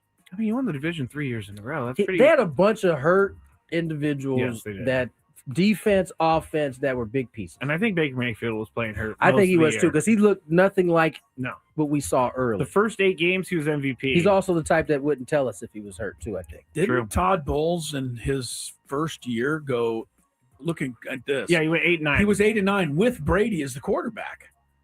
According to this, I don't remember that. Says Brady was the top passer that year. That's why I'm They went double-checking. 8-9. Yeah, but they made the playoffs and won the division. No, Right? that was but the they year, won the division. Yes, they that did. was that was And that I the think- year Tom was like, I'm not playing, and then I'm playing. I don't remember. But I think they Because won the 8-9, first and year- then they lost the first playoff game. But Brady they won the division Yeah, at that was 8-9. That was the year I think after they won the Super Bowl, they came back the following year, right? Actually 2 years. He 2 went years 11-5. Brady was there 3 years, according to this, which I Time didn't flies, recall. 'cause It I don't does. I don't remember that remember at all. 3 years either. Yeah, I remember 20 two. at Well, most. one of the reasons you don't remember is 20 and 21 were both kind of the COVID Oh, type. yeah, that's right. Oh yeah, when Tom Brady was gathering in parks trying to practice. Cheating, Yes. as you like to say. I mean, the guy he almost got arrested for a COVID violation. I would. You didn't ask me, but I'll answer quickly. Yes, I go would ahead. get rid of Todd Bowles because just watching him, I don't think he's great. Okay. That's my thing on him. I think he's. Never mind all the whatever he's won or lost. He doesn't look like he's Did you see his press conference after they lost? He was quite fiery. Yeah. Wait, but what, that he had doesn't another change one? it. No, that one. where he had where he the was curse- swearing. yeah, and yeah, he was- yeah. He looks yeah. a little perplexed on the sidelines. He And that's does. not the look I want. He does have the Mike McCarthy. Yeah. You know I who we don't used know to what say I'm that doing. about, though? We were pretty tough on him. Sirianni? Sirianni certainly looked at Yeah, he that still same looks look. perplexed. Yeah, he does. Yeah. All right, we got to move on to Number 3. former USC Trojan Keyshawn Johnson. I don't know if Tony had seen this, but he has a message for USC football, and he is not happy He's not with happy his with the, school. He's not happy with the Notre Dame thing. Not sure. at all. Here he is. I can't believe what I just heard. But I just heard that we're not playing Notre Dame. I think the series is getting ready to end like in the next year or so. Here's what I'm going to say, man. I don't know what the F is going on with our athletic department. Okay, we got people in there that are not Trojans, that don't know anything about being a Trojan, running our athletic department. We got a head coach that knows nothing about being a Trojan. Why don't we just not play football? How about that? We're not going to play Notre Dame again, possibly till 2030 is what I'm understanding. That doesn't make any sense. I grew up on the Notre Dame USC rivalry, and I'm not one to go in on my athletic department, nor am I one to go in on the USC football coach. But if I can remember correctly, I had Lincoln Riley talking about, well, I don't know if I want to play them in the future. You ain't going to be here in the future, especially if you keep missing the playoffs. Playoffs. He goes on for a little bit, and I had to cut it, but you can see he's not happy with the decision to not play Notre Dame. So, Chris, is he right? Well, he's right about the Notre Dame thing, but he's powerless like the rest of us to do anything about this. You know, the historical part of college football means something to a lot of people, but it means nothing to the people that are after the almighty dollar right now. And Notre Dame, rather play somebody that they feel they can beat easier, improve their position. BYU, I think, is who they're playing instead of Notre Dame, or instead of USC. Of course, USC blamed Notre Dame. Notre Dame blamed USC. I don't know. But my thing that I agree Notre with, Dame shouldn't be blaming anyone right now. they should just, Be quiet. shut up and stop being the crying Irish. But this isn't question about them. This is about the Trojans. And I totally agree. I really do with Keyshawn being angry with and about Lincoln Riley. They gave him more money than any coach ever. They bought him a house. They paid off his house and the other. They welcomed him in with a parade. I mean, it was unbelievable, the serenade this guy got. And he's taken them to the Holiday Bowl, all due respect. He's taken them to the Las Vegas Bowl and this year to the Alamo Bowl. That is not what USC football is about. And I think that's where Keyshawn is I really heard angry. the Alamo Bowl is great. You know what I'm saying. It I was do not one know. of the playoff games. I So- know. Of course. You expect to see USC in a playoff game. Well, not that's what in they an should be Alamo Bowl. competing for, I think, and that's what Keyshawn thinks. Tony is our resident Trojan man. Yeah. I'm having fun today. Is he right? I think he's right to be mad about the Notre Dame thing, but I think he's taken, and that's what this whole thing is about them not playing Notre Dame. I think his anger at the Notre Dame thing led him to bleed into some other things. But I think his anger should be directed at Notre Dame. Seems like they're the That's what ones we've that heard, yeah. have pulled out of this and cut USC off of their schedule. And, it's all in a move because they're still salty about not making the playoff. Yeah. And so to give Keyshawn some grace, I know this came out like immediately when this news happened. It was a few days later that we started to kind of learn some of the details on why it happened. So I don't know. He hasn't issued an apology. So maybe he felt he said what he said. But good for you, Keyshawn. Notre Dame deserves to be called out. Sorry. I'm saying they're saying they're bigger than the whole history of college football. That's basically. who should be in this particular case. That's who Keyshawn should be mad at is Notre Dame. They're the ones doing the whatever they're doing. The hijinks. I couldn't find. They want to take their ball and go home. They do. I'm mad. Yeah. That was it. Can you please clip that? That was funny. I was just thinking about that. Was funny. Let me put this in the doc. I'm mad. 451.45. that was good, yeah. I am mad. All right, next one. Number 2. Now, look at this, guys. I put it in your document, but I put a big picture of a billboard that is up in Times Square right now because Texas Tech put an ad in Times Square to celebrate signing Brendan Sorsby, who they made the highest paid quarterback in college football with a reported $5 million NIL deal. And so I looked around to see how much something like this would cost. And it's estimated that this ad cost the school hundreds of thousands of dollars to put up. So, Tony, you are up. Do you think this is worth the money? Does it have an impact? Paying hundreds of thousands of dollars for Texas Tech to put up an ad in Times Square after signing a quarterback. I don't know how much more I can talk. You're asking me if I have a problem with this? No. I'm asking, do you think this is beneficial to the school in any way, or is this a waste of money? I'm mad. I think it's a waste of money. Of course you do. That's why we're talking about it. Yes, of course you would. Yeah, it might be a little bit waste of money. If you already have the guy signed, I mean, is he going to you never know with these kids, though. He might be like, hey, you don't get my picture up on Times Square, I'm going back in the border. I'm going to Danny O'Neill was like, if you don't get Ferraris on that field. 3-4 years ago with the women's team, we were in New York for a tournament. We took the kids, everyone to Times Square, looked up, and there were the two the twins that played for the Fresno State. They were up on a huge thing. Twins? Yeah, right. And all the kids were like, oh my goodness. Look, I mean, so Times Square does girlfriend, isn't it? Miami. I think it is one of their quarterbacks. It is, you're right. Carson Beck. Yeah. But it has a hell of an impact on this generation, I think. I think you're right. So I think it does. I think they get their money, their bang for the buck here. This means that Texas Tech, every time they sign a big player, they're going to have to put up an ad in Times Square. Well, why did you do it for Brendan Sorsby, but you're not doing it for me? I'm mad.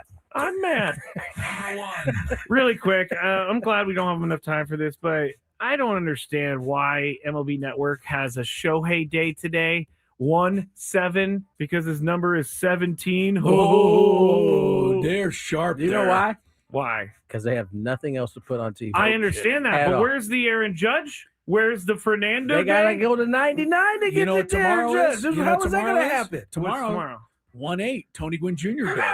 Oh, that's right. And then his dad on Friday. Ain't enough highlights. His dad 1-9 on Friday. So, Chris, is this necessary? Oh, Tony's right. They got nothing to, and you don't have to watch. You know how There's bad a knob on the, TV. Guess what? I don't have it on. You know how bad we talk about them when they run those movies up again. So I'd rather watch Brewster's Millions for the 5,000th time than Shohei Day. Well, then your time will come. All right, we'll be back shortly with more on 97.3 The Fan.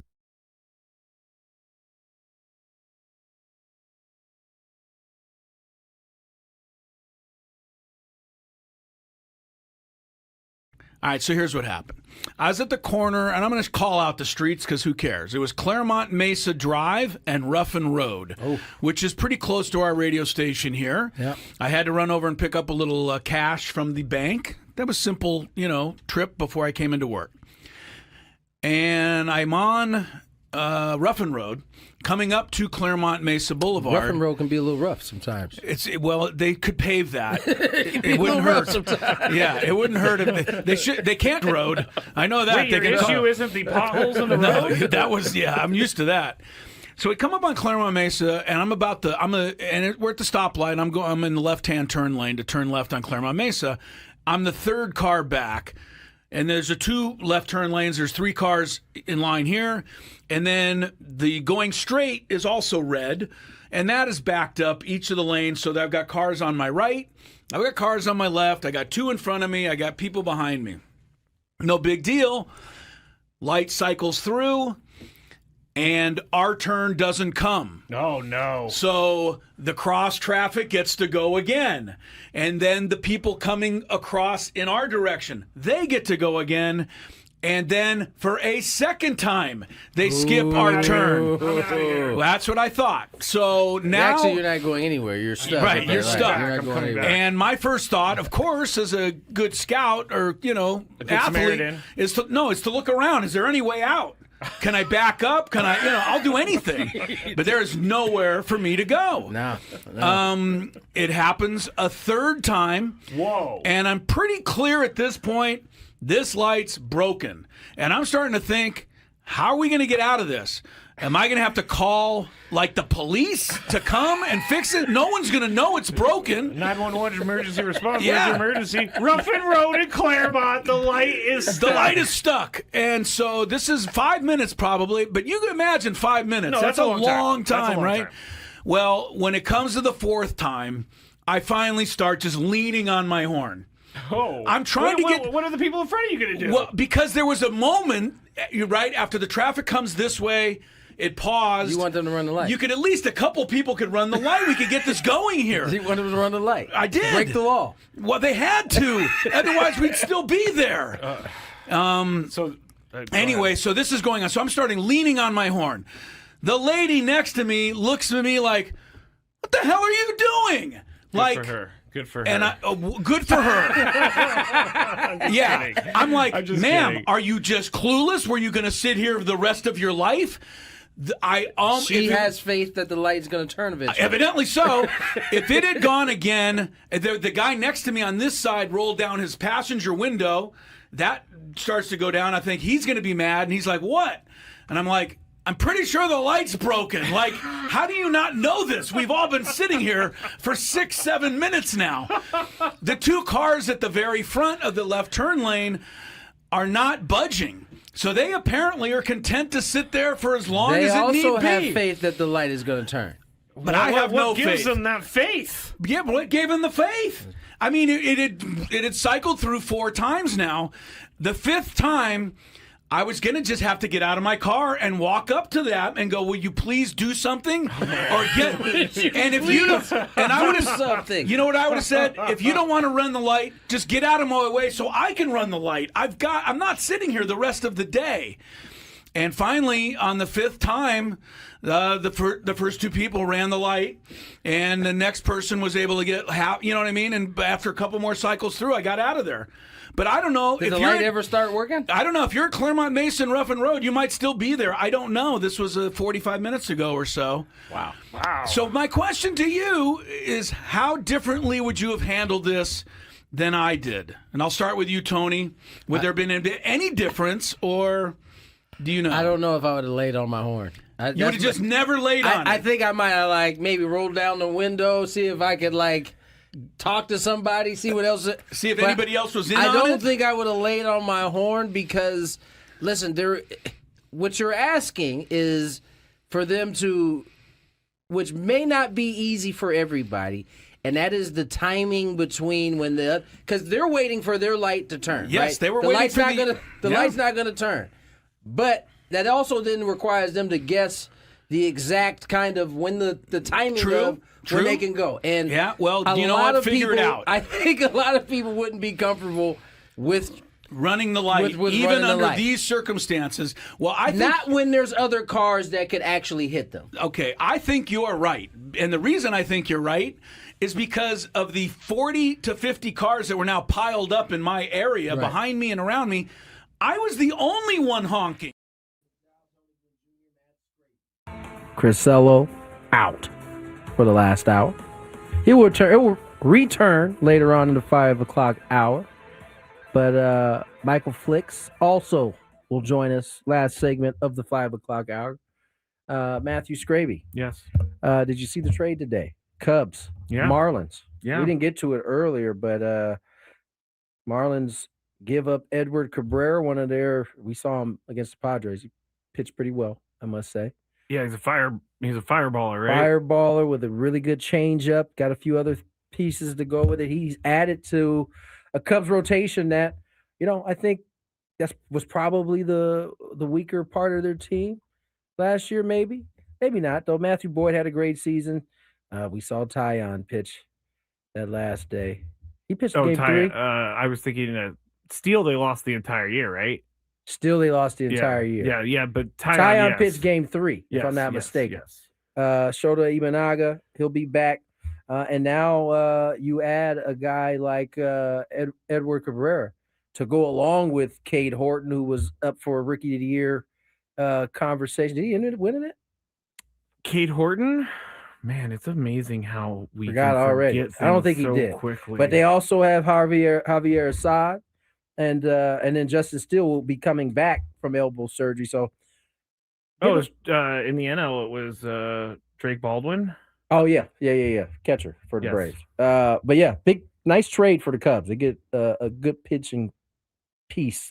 On the other way, Marlins get, I think, 3 hitting prospects. Yeah, one of them is Owen Cassie, but is that a former Padre? His name sounds very familiar.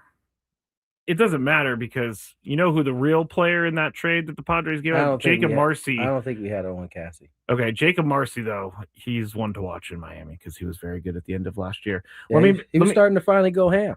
Yeah. You could say that. Let me ask you about the Cubs themselves. Like, why? Because I feel like the Cubs are always talked about as a team that it isn't a big market. They have a lot of money, but they're not necessarily spending that money.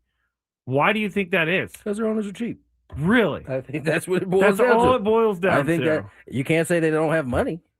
Do you know who their owners are? The Wrigley people, yes. right? No, they're not the Wrigley. It's the Ricketts, I believe. Oh, the Ricketts. Yeah. Yes. I mean, they got loot. I know they do. So why wouldn't they invest it? Because every year we talk about the Cubs being the team that's going to spend a bunch of money, and then they never do. And it seems like their fans are always upset with how the roster is constructed. Their fans have a right to be upset based on the market they're in, the amount of money their owner has, and is not really. I mean, listen, they're not at this point. They're not bringing back Tucker. Yeah, They made the trade to bring him in, and this is after dismantling their World Series team after they kind of let the wheels kind of fall off on that. Yeah, and they haven't been willing to spend to pay, that big bat. Yeah, I mean that they need. They definitely need the big bat. There was a CBS Sports article I found earlier today with MLB. I saw the Padres grade on this. Off-season grades so far. Padres grade was C-. Good point. That's what it says in the article so far. Yeah. I don't even know why they're writing this article. Obviously, it's just a click thing. And obviously I clicked and I brought it to the show. But I would say the Padres did better than C- because bringing back Michael King was something that we didn't think was going to happen. I don't think they got better than a C-. Really? Personally. Because I think an offseason a lot of times is on what you can add to your team. I mean, Michael King was I know he was a free agent, but he was on the team last year. And I think it also has to do with, where have you been able to improve? And I think, just to get Michael King back was like to hold serve almost, at that point. Yeah. I think the jury's still out on Sungmun Song. Yeah, we're gonna have to see. And I think we also know that if you're dealing with AJ Preller, offseason isn't actually over until game 1 of the regular season. I said this on the Scraby show last night. I am not gonna panic ever. anymore about this roster construction because it seems like I panic every single year. We Yes, get you into do. spring training, they put it together, everything's fine. You definitely panic every year. And they have a lot of their positions already covered. Their outfield's covered. First base is the only position. First base is the not only covered. position. Maybe DH. Yeah. Maybe I didn't even DH talk about because that one. I think what Sung does is he gives you a little bit more versatility off the bench. Assuming he's not going to be an everyday guy. So yeah, man, I think Padres should be it should be an incomplete, not a C. All these teams should be incomplete, but as Chris pointed out earlier, the White Sox got an A. I mean, your friend, why am I forgetting his name right now? Will Venable. Yes, is the manager of the White Sox. He's very happy. I read a report that owner, who's owner of the is it Reinsdorf? Reinsdorf. I heard that he had to be convinced to sign the Japanese player. And I know that to be probably true. Having had conversations with Will, he's gotta like earn whatever. He gotta go in there and convince Jerry that, hey man, this is what we should do. He got 2 years, $34 million. So apparently $17 million is too much for the White Sox for a player. I mean, obviously you don't know what he's going to do. We all kind of get that way as you get older. You're just a little tighter with your money. And Reinsdorf is kind of stepping away as it is. Yes. He's like, hold on, I'm giving you 34 million. I'm not quite attached to this as I used to be. Let's see some of the other scores from around NL West. Colorado Rockies, a B. They got a B. Who they do? I guess because their front office. Is that why they got the B? It says they haven't done anything of note this offseason insofar as the roster is concerned. Last time I checked, that's the most important thing. But they did bring in Paul DePodesta. Oh, yeah. Because, he's only Browns. been in the Browns organization the last however long. And how has that been? Go check out the players that they signed. Hey, man, to each his own. Diamondbacks, B-. They say bringing back Merrill Kelly. I stumbled into this last night because I was someone asked me if there was one hitter and one pitcher out there in the free agent market, who would you go after? And I put the parameters, can't just spend money, So I said Zach Gallen because the Diamondbacks can't just spend money. You're going to spend money to get him. Here's my thing. Oh, you think his price tag is dropping? No, here's my thing. The Diamondbacks went with Merrill Kelly, 2 years, $40 million. That tells me that they are not interested in bringing back Zach Gallen. Who's Zach's agent? Let's find that out. Well, what I was thinking is Zach Gallen, if he's not finding suitors, the Padres should do like a Nick Pivetta deal with Zach Gallen, where he gets a very low salary for this year, but then the next year it jumps up into like the $20 million range. I don't know. Listen, I like Zach. I think he would be. Oh, he's a Boris guy. That's probably why it's been late. That means he's going to get his cheese too, probably. And I don't think the owner, Ken Kendrick, really likes Scott Boras after the whole Jordan Montgomery thing. And he's very cautious with Scott Boras negotiations. Some goods that maybe he wasn't very happy with. All right, let's see what the Dodgers have. The Dodgers have a B. They said with the addition of Edwin Diaz, that's a big thing. Losing Kirby Yates isn't that big of a deal. That's all they got? That's all they got. Well, it's illegal to say anything bad about the Dodgers in this day and age. To answer your question, the more I think about it, I don't know what it's going to cost you. I can't imagine it being a whole lot, but I mean, Max, add at the very back end of your rotation. I agree. That would be fun. I think it's worth giving him a shot. I think it is too. I think it just adds to your depth. Like, let's say he can't go, every fifth start. You got some guys that can kind of fill in for a little bit of time to kind of get you there going.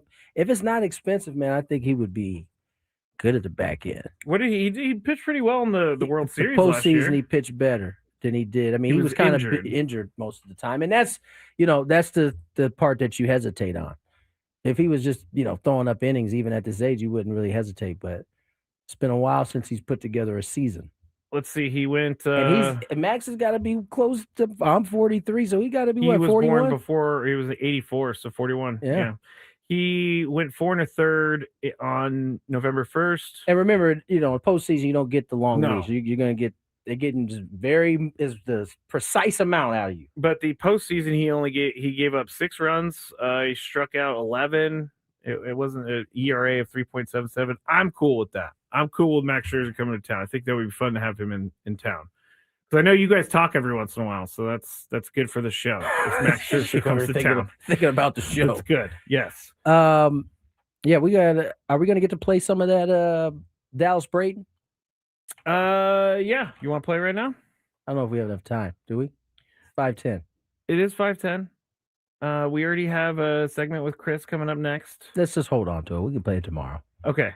I will put it We got in our another doc full for 4-hour show for you tomorrow, too. Yes, no Dallas Thursday night Braden football. goes in on the Hall of Fame He writers. brings up some great points. I mean, we've kind of been talking a little bit about it since the vote or the new members were going to go in, and how the writers have held strongly to this idea that, there's some type of, I don't know, moral compass that is being kind of held to this generation of players. What do you mean? I mean, in terms of the steroid, cheating, that part, even though, for this group of guys, it wasn't an actual rule. Yeah. And it was something that a large majority of the league was involved in. Yeah. But they have left some of the very best out of the game. And I think as a result of that, there has been some damage to guys that were just like in that era, right? There has been, yeah. I'm not. And so Dallas goes in on that. We'll get you probably play that for you guys Just put tomorrow. it in our document for tomorrow. Indeed. All right, let's Hopefully get it to doesn't break. Confuse Chris. Chris has some terrific. What do you call these NFL playoff stats? Yeah, he went through the matchups. For the specific matchup. Yeah, he texted us this morning, and I could feel the excitement. This was supposed to be a much, much longer segment. We just didn't have time. I told him to cut it shrink down. it. He had to cut it down. So we'll get to that when we return. More Gwynn and Chris. There's some traffic. From the 855.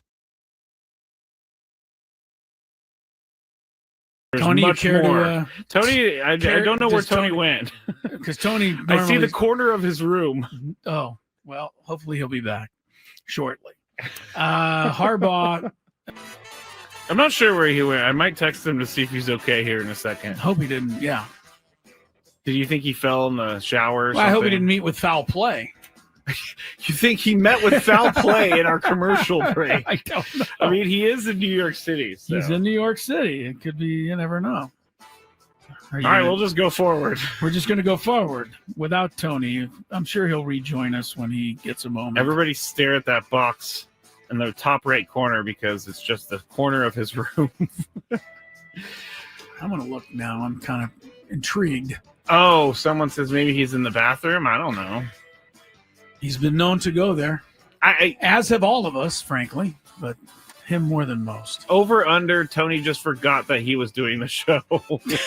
And that's not nice. Yeah, so maybe that's what they're thinking. You know what just hit me, Chris? No. What if Tony went out to get like ice or something and he forgot his room key? That is something Very that he possible. is more than capable of doing. Because he would never be gone this late, this long, with knowing that he was on the show. No kidding, man. We took a commercial break like 5 minutes ago, and he has not returned. I'm going to text him. Like, are you out in the hall trying to get into your room right now? Everything okay? Oh, no. This Question mark. Scaring me. No. Did you hear back from Tony yet?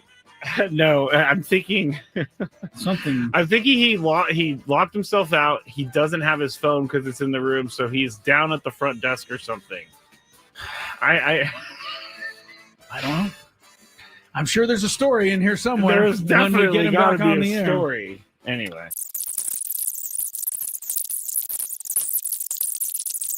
I was very concerned about Tony, and I took him off the screen because he's not back. I guarantee you he got locked out of his room.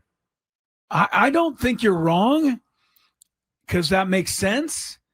But how far away is the lobby? Of course, the New York hotel, it could be one of those ones where you got to wait a while to get up to the... And he's just sitting in line. I don't know why I find this so funny, but it is. Well, it's funny if he comes back with a funny story. Yeah, like it's I locked not myself funny. out. It's not funny if he fell and hit his head somewhere Well, and we don't know where he is. That's not funny. Of course, that's not funny. He's obviously not with his phone because he hasn't gotten back to us. Has Tony locked himself out before? Not during the show, but I'm sure he has at one point in his life. Of all people, Tony would certainly seem to be one who would do it. Oh, August also says, Clinton said, got to use the key card for the elevator too. So maybe he's just stuck. You can't even get down? No, you don't need the key card to go down. Okay. You only need those to go up. You should be able to get down to the lobby to say, hey, I locked myself out. In New York City. But if we do, can you go to the Padre Hotel and knock on Tony's door? We don't know where he is still. No. Still hasn't come back.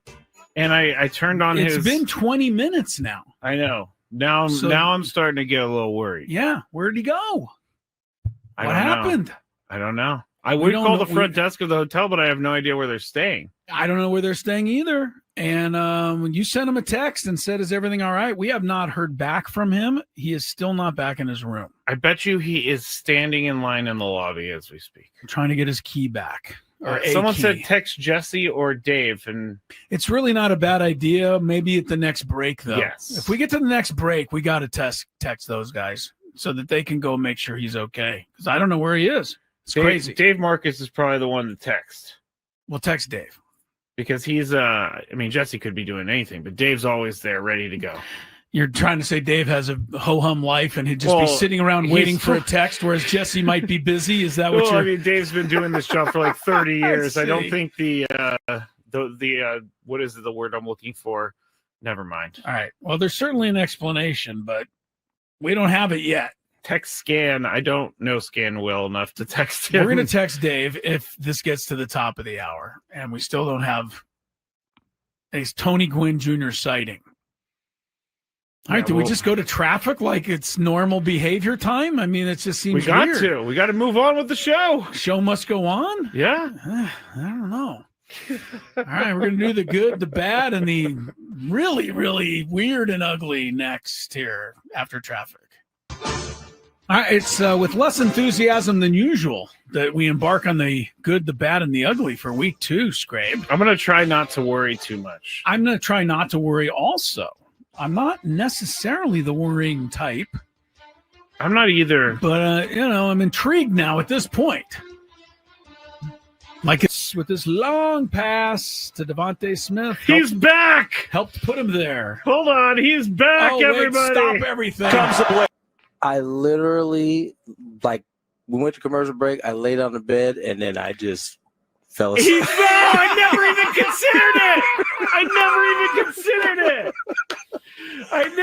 considered it! Tony, you care to... Tony, I don't know where Tony went. Because Tony... I see the corner of his room. Oh, well, hopefully he'll be back shortly. Harbaugh... I'm not sure where he went. I might text him to see if he's okay here in a second. Hope he didn't, yeah. Did you think he fell in the shower or something? I hope he didn't meet with foul play. You think he met with foul play in our commercial break? I don't know. I mean, he is in New York City. So. He's in New York City. It could be, you never know. All right, we'll just go forward. We're just going to go forward without Tony. I'm sure he'll rejoin us when he gets a moment. Everybody stare at that box in the top right corner because it's just the...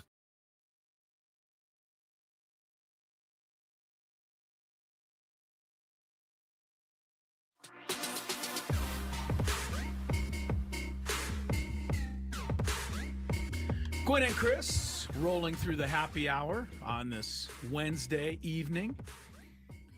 I'm getting ready to get on over to San Diego State. Aztec women taking on Tony Gwynn Jr.'s Grand Canyon Lopes tonight. No, not Tony Gwynn Jr. Not yours. Your daughter's, though. Michaela Gwynn's. Yes. GC your Lopes. daughter's on your way to the elope. They're not the antelopes, right? They're just the lopes. They're just the lopes. Huh. I go figure. Interesting. So, wait, they do this? This is their... That's the wolf pack. No, now it's now a lope. Now it's a lope. I thought this was like also the TCU horned frog. No, that's you got careful. something wrong on my hand. Careful, Braden Sopranet. Careful. All right, but obviously coming up this weekend, it's NFL Wild Card Weekend. A lot of fun, and we've been getting you ready for the games in several different ways this week. And I thought today we'd do a little history as we get set for these 6 games. And We start out with the first game on the board, the Rams and the Panthers. Second meeting all time in the playoffs between these two teams. I don't know if either of you remember the first, but it was a classic game. It was in 2003, so it was a little while ago. But it was like the Steve Smith Rams. It was. Or the Panthers. It was. The Rams were still the greatest show on turf. They were on the backside of that. They're on the backside of it, but they were favored at home. They were down 11 in the fourth quarter. The Rams came back. Marshall Faulk scored a touchdown. They kicked a field goal, and they went to double overtime. And you've probably seen this play before, but in the first play of double overtime, Jake Delhomme hit Steve Smith on a slant, and he just broke through. Oh, Jake Delhomme. And the game just ended so suddenly because they'd been battling in overtime and back and forth. Talk about a great pickup for fantasy football. I was just about to say, I won Jake a championship that year. Jake Delhomme The got only hot. reason we know Jake Delhomme's name is because he was a fantasy stud. Shout out to my pops, man. He was the one who's like, hey, man, look at a Jake Delhomme, Steve Smith combo. I'm telling you, man. Wow. He hit Gwynn it out the Senior. ball. Well, Hit it one- out the ballpark. One team that didn't notice or hear your pops was the Rams because they didn't cover him, and they were out of the playoffs. That's the only meeting ever between these two. Next up on Saturday night, two of the greatest franchises, right, in NFL history, the Packers and the Bears. And they've only played twice before in the postseason. Wow. With like You would think 100 there'd be a lot, right? The first one was, I remember I was there. I had 50-yard line seats. 1941 for the first game. I don't remember much about that one. But a lot of people may remember the second meeting. It was the 2010 NFC Championship. Aaron It was in Rodgers. Chicago. Aaron Rodgers didn't really have a great game, threw 2 picks, but did score on a touchdown run. But it was the Packers defense that knocked Jay Cutler out of the game after 80 yards passing. The Bears had to finish up with Caleb Haney quarterbacking. Can you imagine putting your Super Bowl hopes on Caleb Haney? No, I can't. remember the Yankee. I don't remember. You remember Caleb Haney? I don't remember Haney. Yeah, well, No, you me remember, neither. Haney anyway. Packers win 21-14. B.J. Raji, forever in the hearts and minds of Packers fans, sealed it with an 18-yard pick six. And that was the year that Rodgers would then go on to beat the Steelers and win his only Super Bowl. On to Sunday's games, Buffalo, Jacksonville. And you would think these two... This is going to be a doozy of a game, I think. It really should be a very good game. Josh Allen, so hard to stop.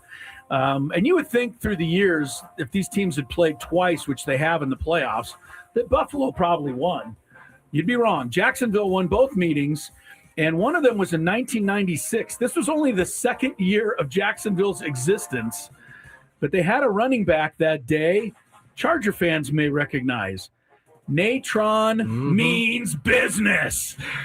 175 yards for Natron. I recall it was raining too. So It was a rainy day in Buffalo. Well, what else is new in Buffalo in December? They couldn't tackle him. Mark Brunell had a good game. Oh, Mark Brunell. Yeah, Thurman Thomas scored a couple times for Buffalo. But when it was over, Jacksonville had upset the Bills 30-27 in the first playoff meeting. The second playoff meeting was in 2017. You talk about a yawner in the wild card round. Jacksonville wins rather 10-3. Blake Bortles throws the touchdown pass to I think a backup tight end. I've never heard of this guy, Ben Koyak. The only TD of the day. Is that the year that they ended Jacksonville. up beating the Steelers and going to the AFC Championship? Yeah, I think so. The Buffalo quarterback that day, Tyrod Taylor, in a losing effort. Dang. All right, next up on Saturday, Scraby will be getting ready. Sunday, you mean? I'm Sunday, right. Second game Sunday. Eagles, 49ers.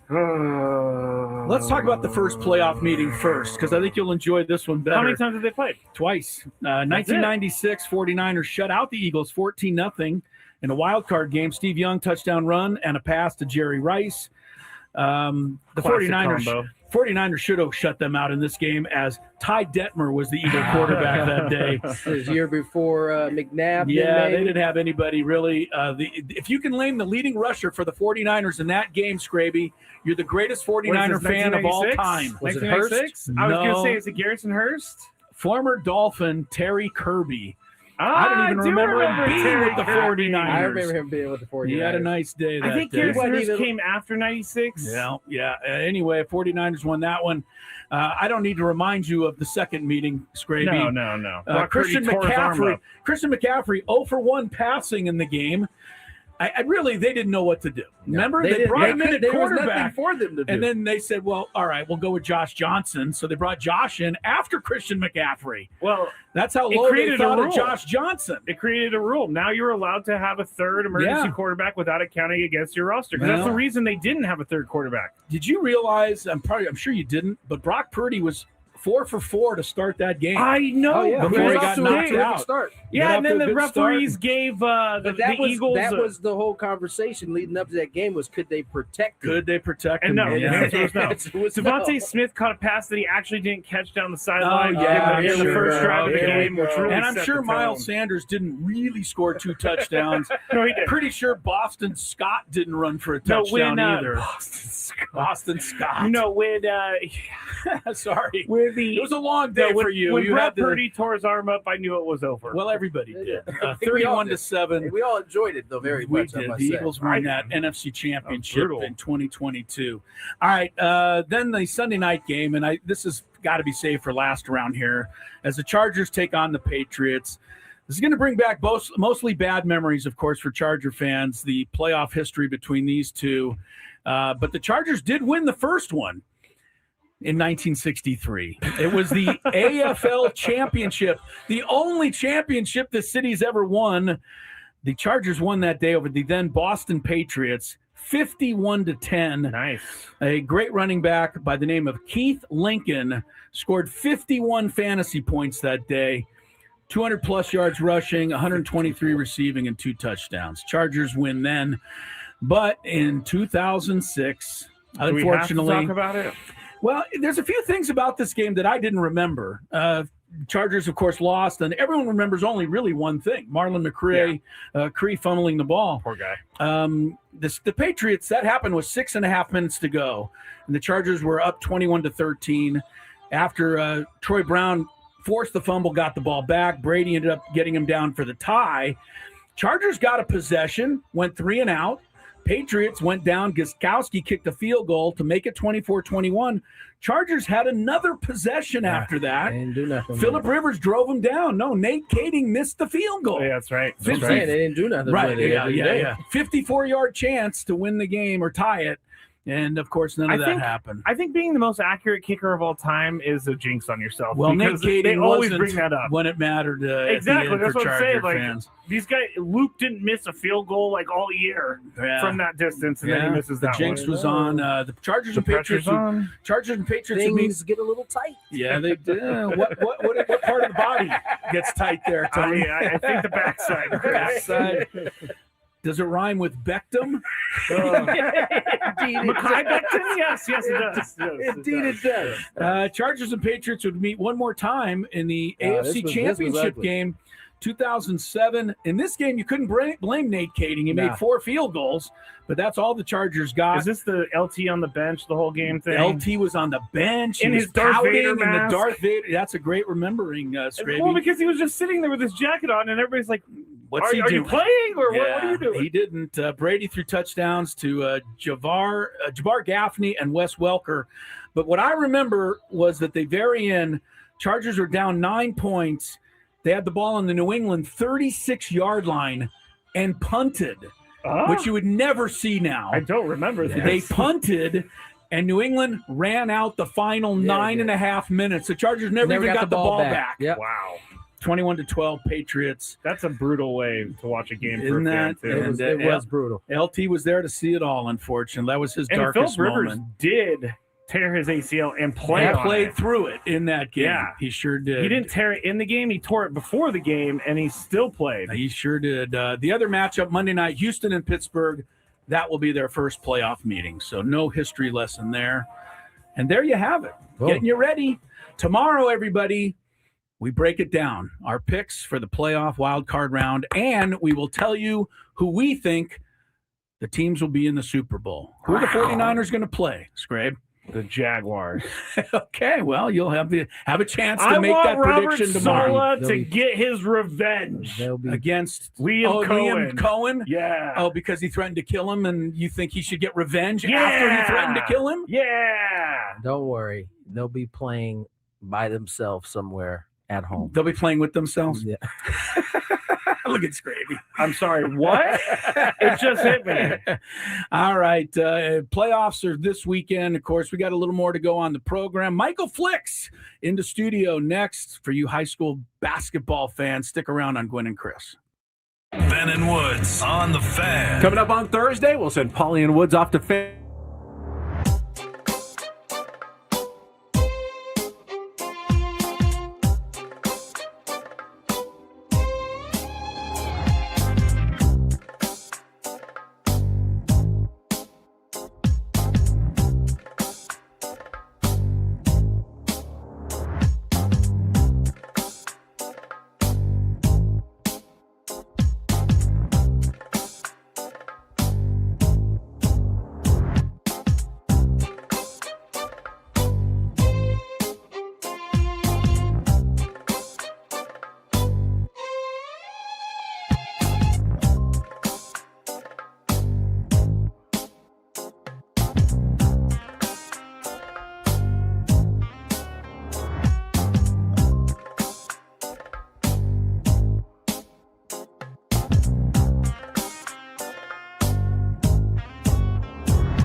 within the next 10 minutes at 833-288-0973, and you'll qualify for our grand prize.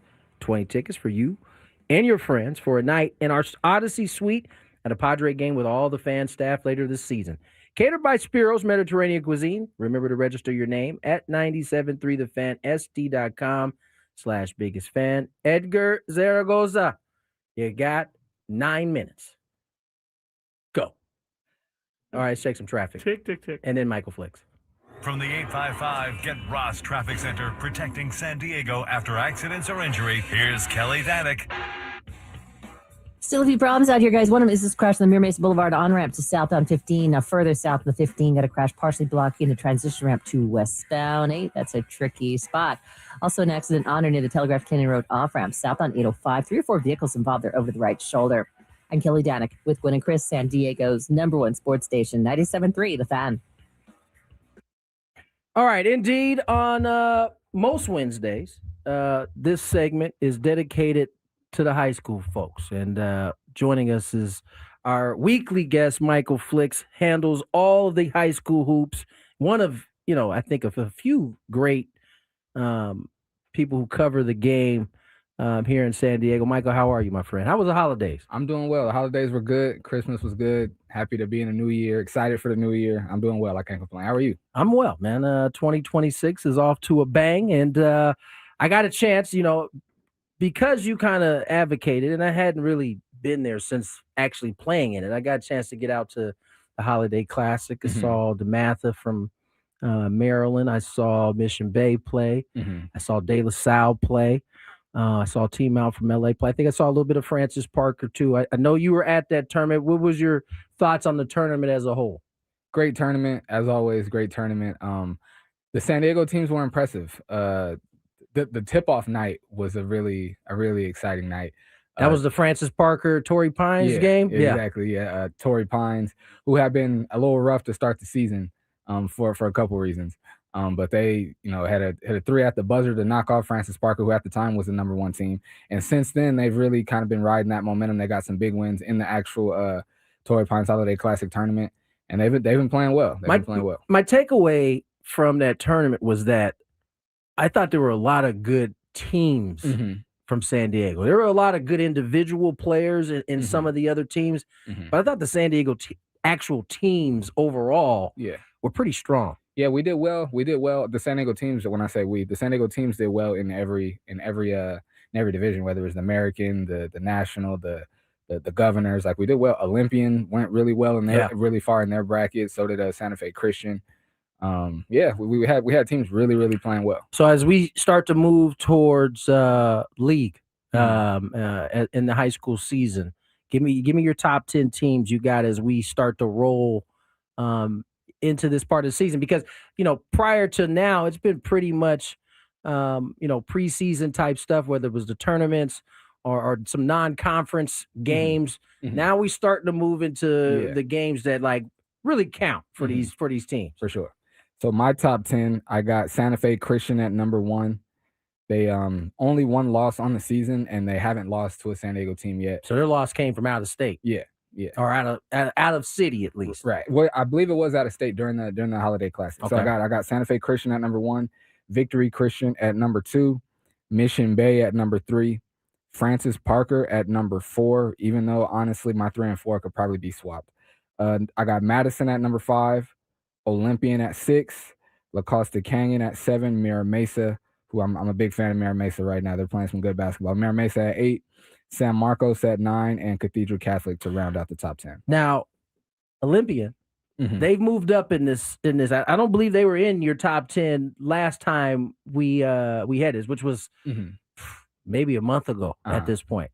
What have you seen from them that has moved them up the ladder a little bit? It's just the way they play, their defense, how fast they play on offense. If you let JJ and Tristan get to running, they're gonna beat you. If you let them fast break, they're too fast, they're too skilled with the ball, and they finish at the basket. They do finish. For some little guards, they finish. Yes, and if you let them get to running, they're gonna get in transition and they're gonna score. And number 11 for them. I gotta always do. I said I wasn't gonna do that. They got a shooter on their team that if you leave him open, he's gonna cash it out. He's Matthew Huertas. Matthew boy, he had it this time. I got you, Matthew Huertas. So yeah, along with Tristan and JJ, Matthew's helping them with the scoring. He's had a couple games this year where just off knocking down 9-10 threes, he was their leading scorer. I mean, we got those two guards. They gonna collapse the paint. You're gonna get some shots. 100%. Is Mir Mesa new to this top 10?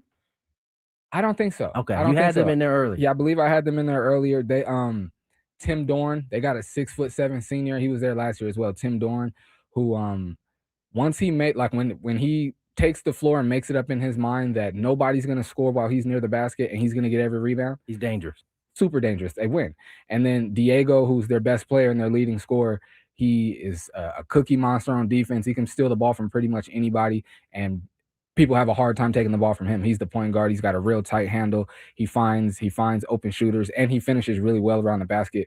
I really like Mir Mesa. I think they got a real chance to do something. Now, I haven't got a chance to see Francis Parker play. One of their coaches I'm real cool with, Tito, is on that staff. But you said 3 and 4 could be swapped. Mission Bay, Francis Parker. I saw Mission Bay, and they have a very even squad. And what I mean, there's no one player that seems like is way better. They just all play good ball. They press pretty much the whole game. They get up and down the court. And they got down early in the game to De La Salle, and their composure. It was almost like they had been there before. They got back into that game. They ended up winning that game against De La Salle. I think it was the first game of the tournament. But they were impressive, man. They were a really well coached team. Well coached team. That's a shout out and a tribute to Coach Marchand. Yeah. He's a fiery coach. He's real animated with the way he coaches. He demands excellence, and he demands perfection from his players. But from what I've noticed, and I've been covering him for as long as I've been covering San Diego basketball, not everybody can play for a coach like that, but the ones that do play for him, they're dialed in. They're dialed in, and it ends up being like good for them after basketball as well. Like the way they're able to handle a coach like Marchand, handle adversity on the court while handling. You're definitely gonna deal with that as an adult once you get done playing with it. I like it. I was actually just telling somebody not too long ago, like I understand why if like somebody wouldn't want to have their kid play for a coach like Marchand, but I would absolutely send my son to play for Marchand. Now, what makes those teams so interchangeable with Parker and Bay? They're both really talented. They both play the right way. They both have shooters. They both can knock it down from deep. Yeah.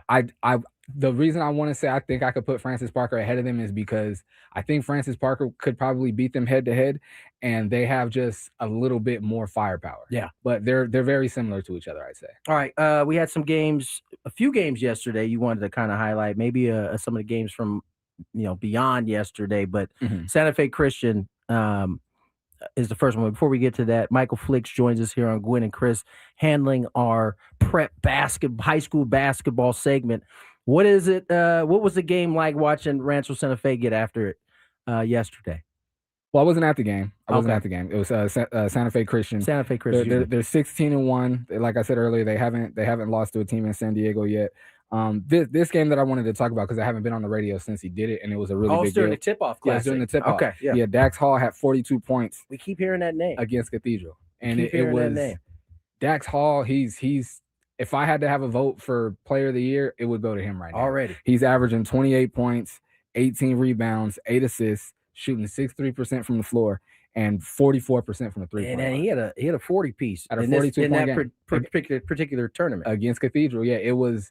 And it's funny, like when you talk to different coaches that coach against him and different like players or even just fans, they're like, I don't understand how like he's 6'1", he's not very fast. Like I don't understand how he just does what he does, and he doesn't need to be fast. He has a strong handle, he has a strong frame, and he knows where he wants to go, and he doesn't let anybody stop him. So shout out to Dax Hall, man. If I had to vote for Player of the Year, he would get my vote today. They were the number one team. Victory Christian, 13-4. They're building some good momentum, huh? Yeah, they've won 7 of their last 8 games, the last 3 of which came out in Arizona in the Nike tournament. And DJ, I'm about to do it again. DJ, and Jaden Gray, they had them up, and then also they have another player. I think I spoke about him before. His name is Isaiah Owens. You'll look up at the end of the game, and he'll be their leading scorer with 20 points, and they don't even really run plays for him. He hustles. Whenever there's a 50-50 ball or a loose ball, he gets every rebound. He gets every loose ball. He's one of those energy guys that every coach will want on their team. Those type of guys are so valuable on your team because they don't slump. Because they are always playing on that motor. Jalen Virgil, that was the young man who hit the game winner against Francis Parker, correct? Yes. And it was really big for a lot of reasons. He's a transfer, so it's his first year playing for Torrey Pines. And prior to that, I'll just say they've been having some issues all getting on the same page. And it seemed like that shot kind of brought the team together. He hits the shot. Of course, everybody runs out. They're jumping on him. They're hugging him. They're running up to my camera like, "We're number one. We run the city." And it seemed like they love seeing you there, so they can do something like that. I love telling people.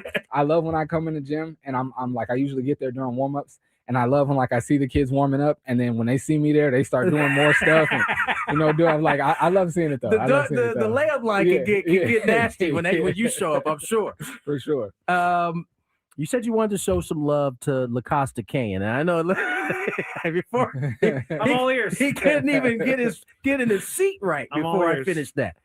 Yes, LaCosta Kane, they're 13-5. They have wins over Mira Mesa, Victory, Christian, and Carlsbad, all teams that are in the top 10.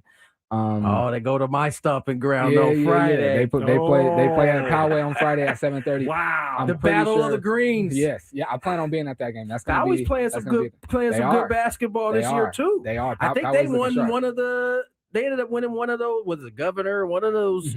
One of those brackets. They ended up winning in that holiday tournament. They did. Poway's playing some inspired basketball for sure. I'm liking it. I might have to make an appearance. I was gonna say, both of y'all should come out to that. We should make some content of it. Lastly, not lastly. We got Olympia. You kind of went over there, Marshall. So we've already done them. Yeah. But Madison is a team that is also in your top 10. They sit at 5. What do you got on them? They've started the season hot, and they're still playing well. They've unexpectedly for me anyway, they're on a 2-game losing streak. They've lost to Cathedral Catholic, and they just lost to Olympian. They'll be looking. I'm pretty sure they'll get back, with all due respect to University City. I'm pretty sure Madison will get back on track on Friday against University City. That's a conference game right there. Yeah. And Madison, their best player, RJ Miller. I'm a big fan of his. He looks. He actually played football this year, but he looks more like a football player than a basketball player. And he's just like, nimble feet. Knows how to use his frame, has soft touch around the basket. I'm a big fan of his, and a big fan of the whole team, Madison team. I'm sure it hasn't changed in the 26 years since I've been in high school. It's never fun to play against football dudes. You are going to get you're going to be beat up by the time the game is over for sure. So, Michael, great job, man. Thank you, man. We appreciate you coming on, spending some time with us on the top 10. We do this every Wednesday during the high school season, or at least until I have to go to spring training. We do it. But Michael's did a great job. He'll be back next week. Michael, we'll do it again. Yes, sir. I'm looking forward to it. Let's do it. All right. We got about 5 minutes left to go in this. Should we play the Dallas Braden thing now? Why not? I just closed it, but I'll get it back open. Dallas, as I was kind of laying out, lays a good argument out for the Hall of Fame voters that are holding this line of PEDs, performance-enhancing drugs, that I think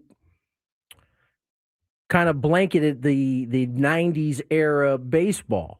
And he brings up a good point in terms of if you're going to hold that line, you need to go all the way. Yeah, I'm sorry this audio is going to jump in, but Instagram's really hard to control on the computer. Oh, I don't do that part. That's in your realm. Here we go. Dallas Braden. And taking on the responsibility or the job of trying to identify and investigate who these players that are in the Hall of Fame that were alleged PED users. Wouldn't that be a feather in your cap? Like, wouldn't that be the hill that you want to plant your flag on? If you care so much about the sanctity of the Hall, why not go and identify those guys? Why not make that your life's work to clean up the Hall? Because if that's not something you want to do, and you're falling back on the excuse of, well, I didn't have a vote then, and I do have a vote now, and so this is how I'm going to approach it moving forward. Well, that almost seems like a lazy excuse and a way to absolve yourself of the responsibility of protecting the Hall. So I would almost ask, like, hey, reel it in a bit. Don't go so hard on defending what this is all about. Yeah. If you might not be willing to do the dirty work to clean the Hall up. I love it. And the reason why Dallas is saying it, I think his point is that he knows that they won't want to do all of that work. Of course. They only want to stand on this particular issue. And it's robbing, I think, guys like Don Mattingly, who was never accused, never tested positive. Gary Sheffield, same thing, never tested positive, but he's in that era. And so I think he's being, some of those guys are being, and never mind the fact that Barry Bonds is the greatest baseball player to ever lace him up, not in the Hall of Fame. Roger Clemens, one of the best pitchers to ever do it. It's kind of crazy to me. Dallas Braden always says really smart I love stuff. Dallas. He's got good taste. Dallas is not afraid either. He's definitely going to tell you off top how he feels about because something. we know that baseball writers, Hall of Fame voters are very protective over their name and their image. But Dallas is right. If you're going to keep these guys out, then you need to make sure that the filter Hall's out clean. the whole thing. If the Hall's not clean, let these guys in. It doesn't make any sense that that's the case. I never even really considered going back and checking into guys. But how are you going to figure that out, though? The investigative power is probably there now compared to what it was. Yeah, it could be. It could be.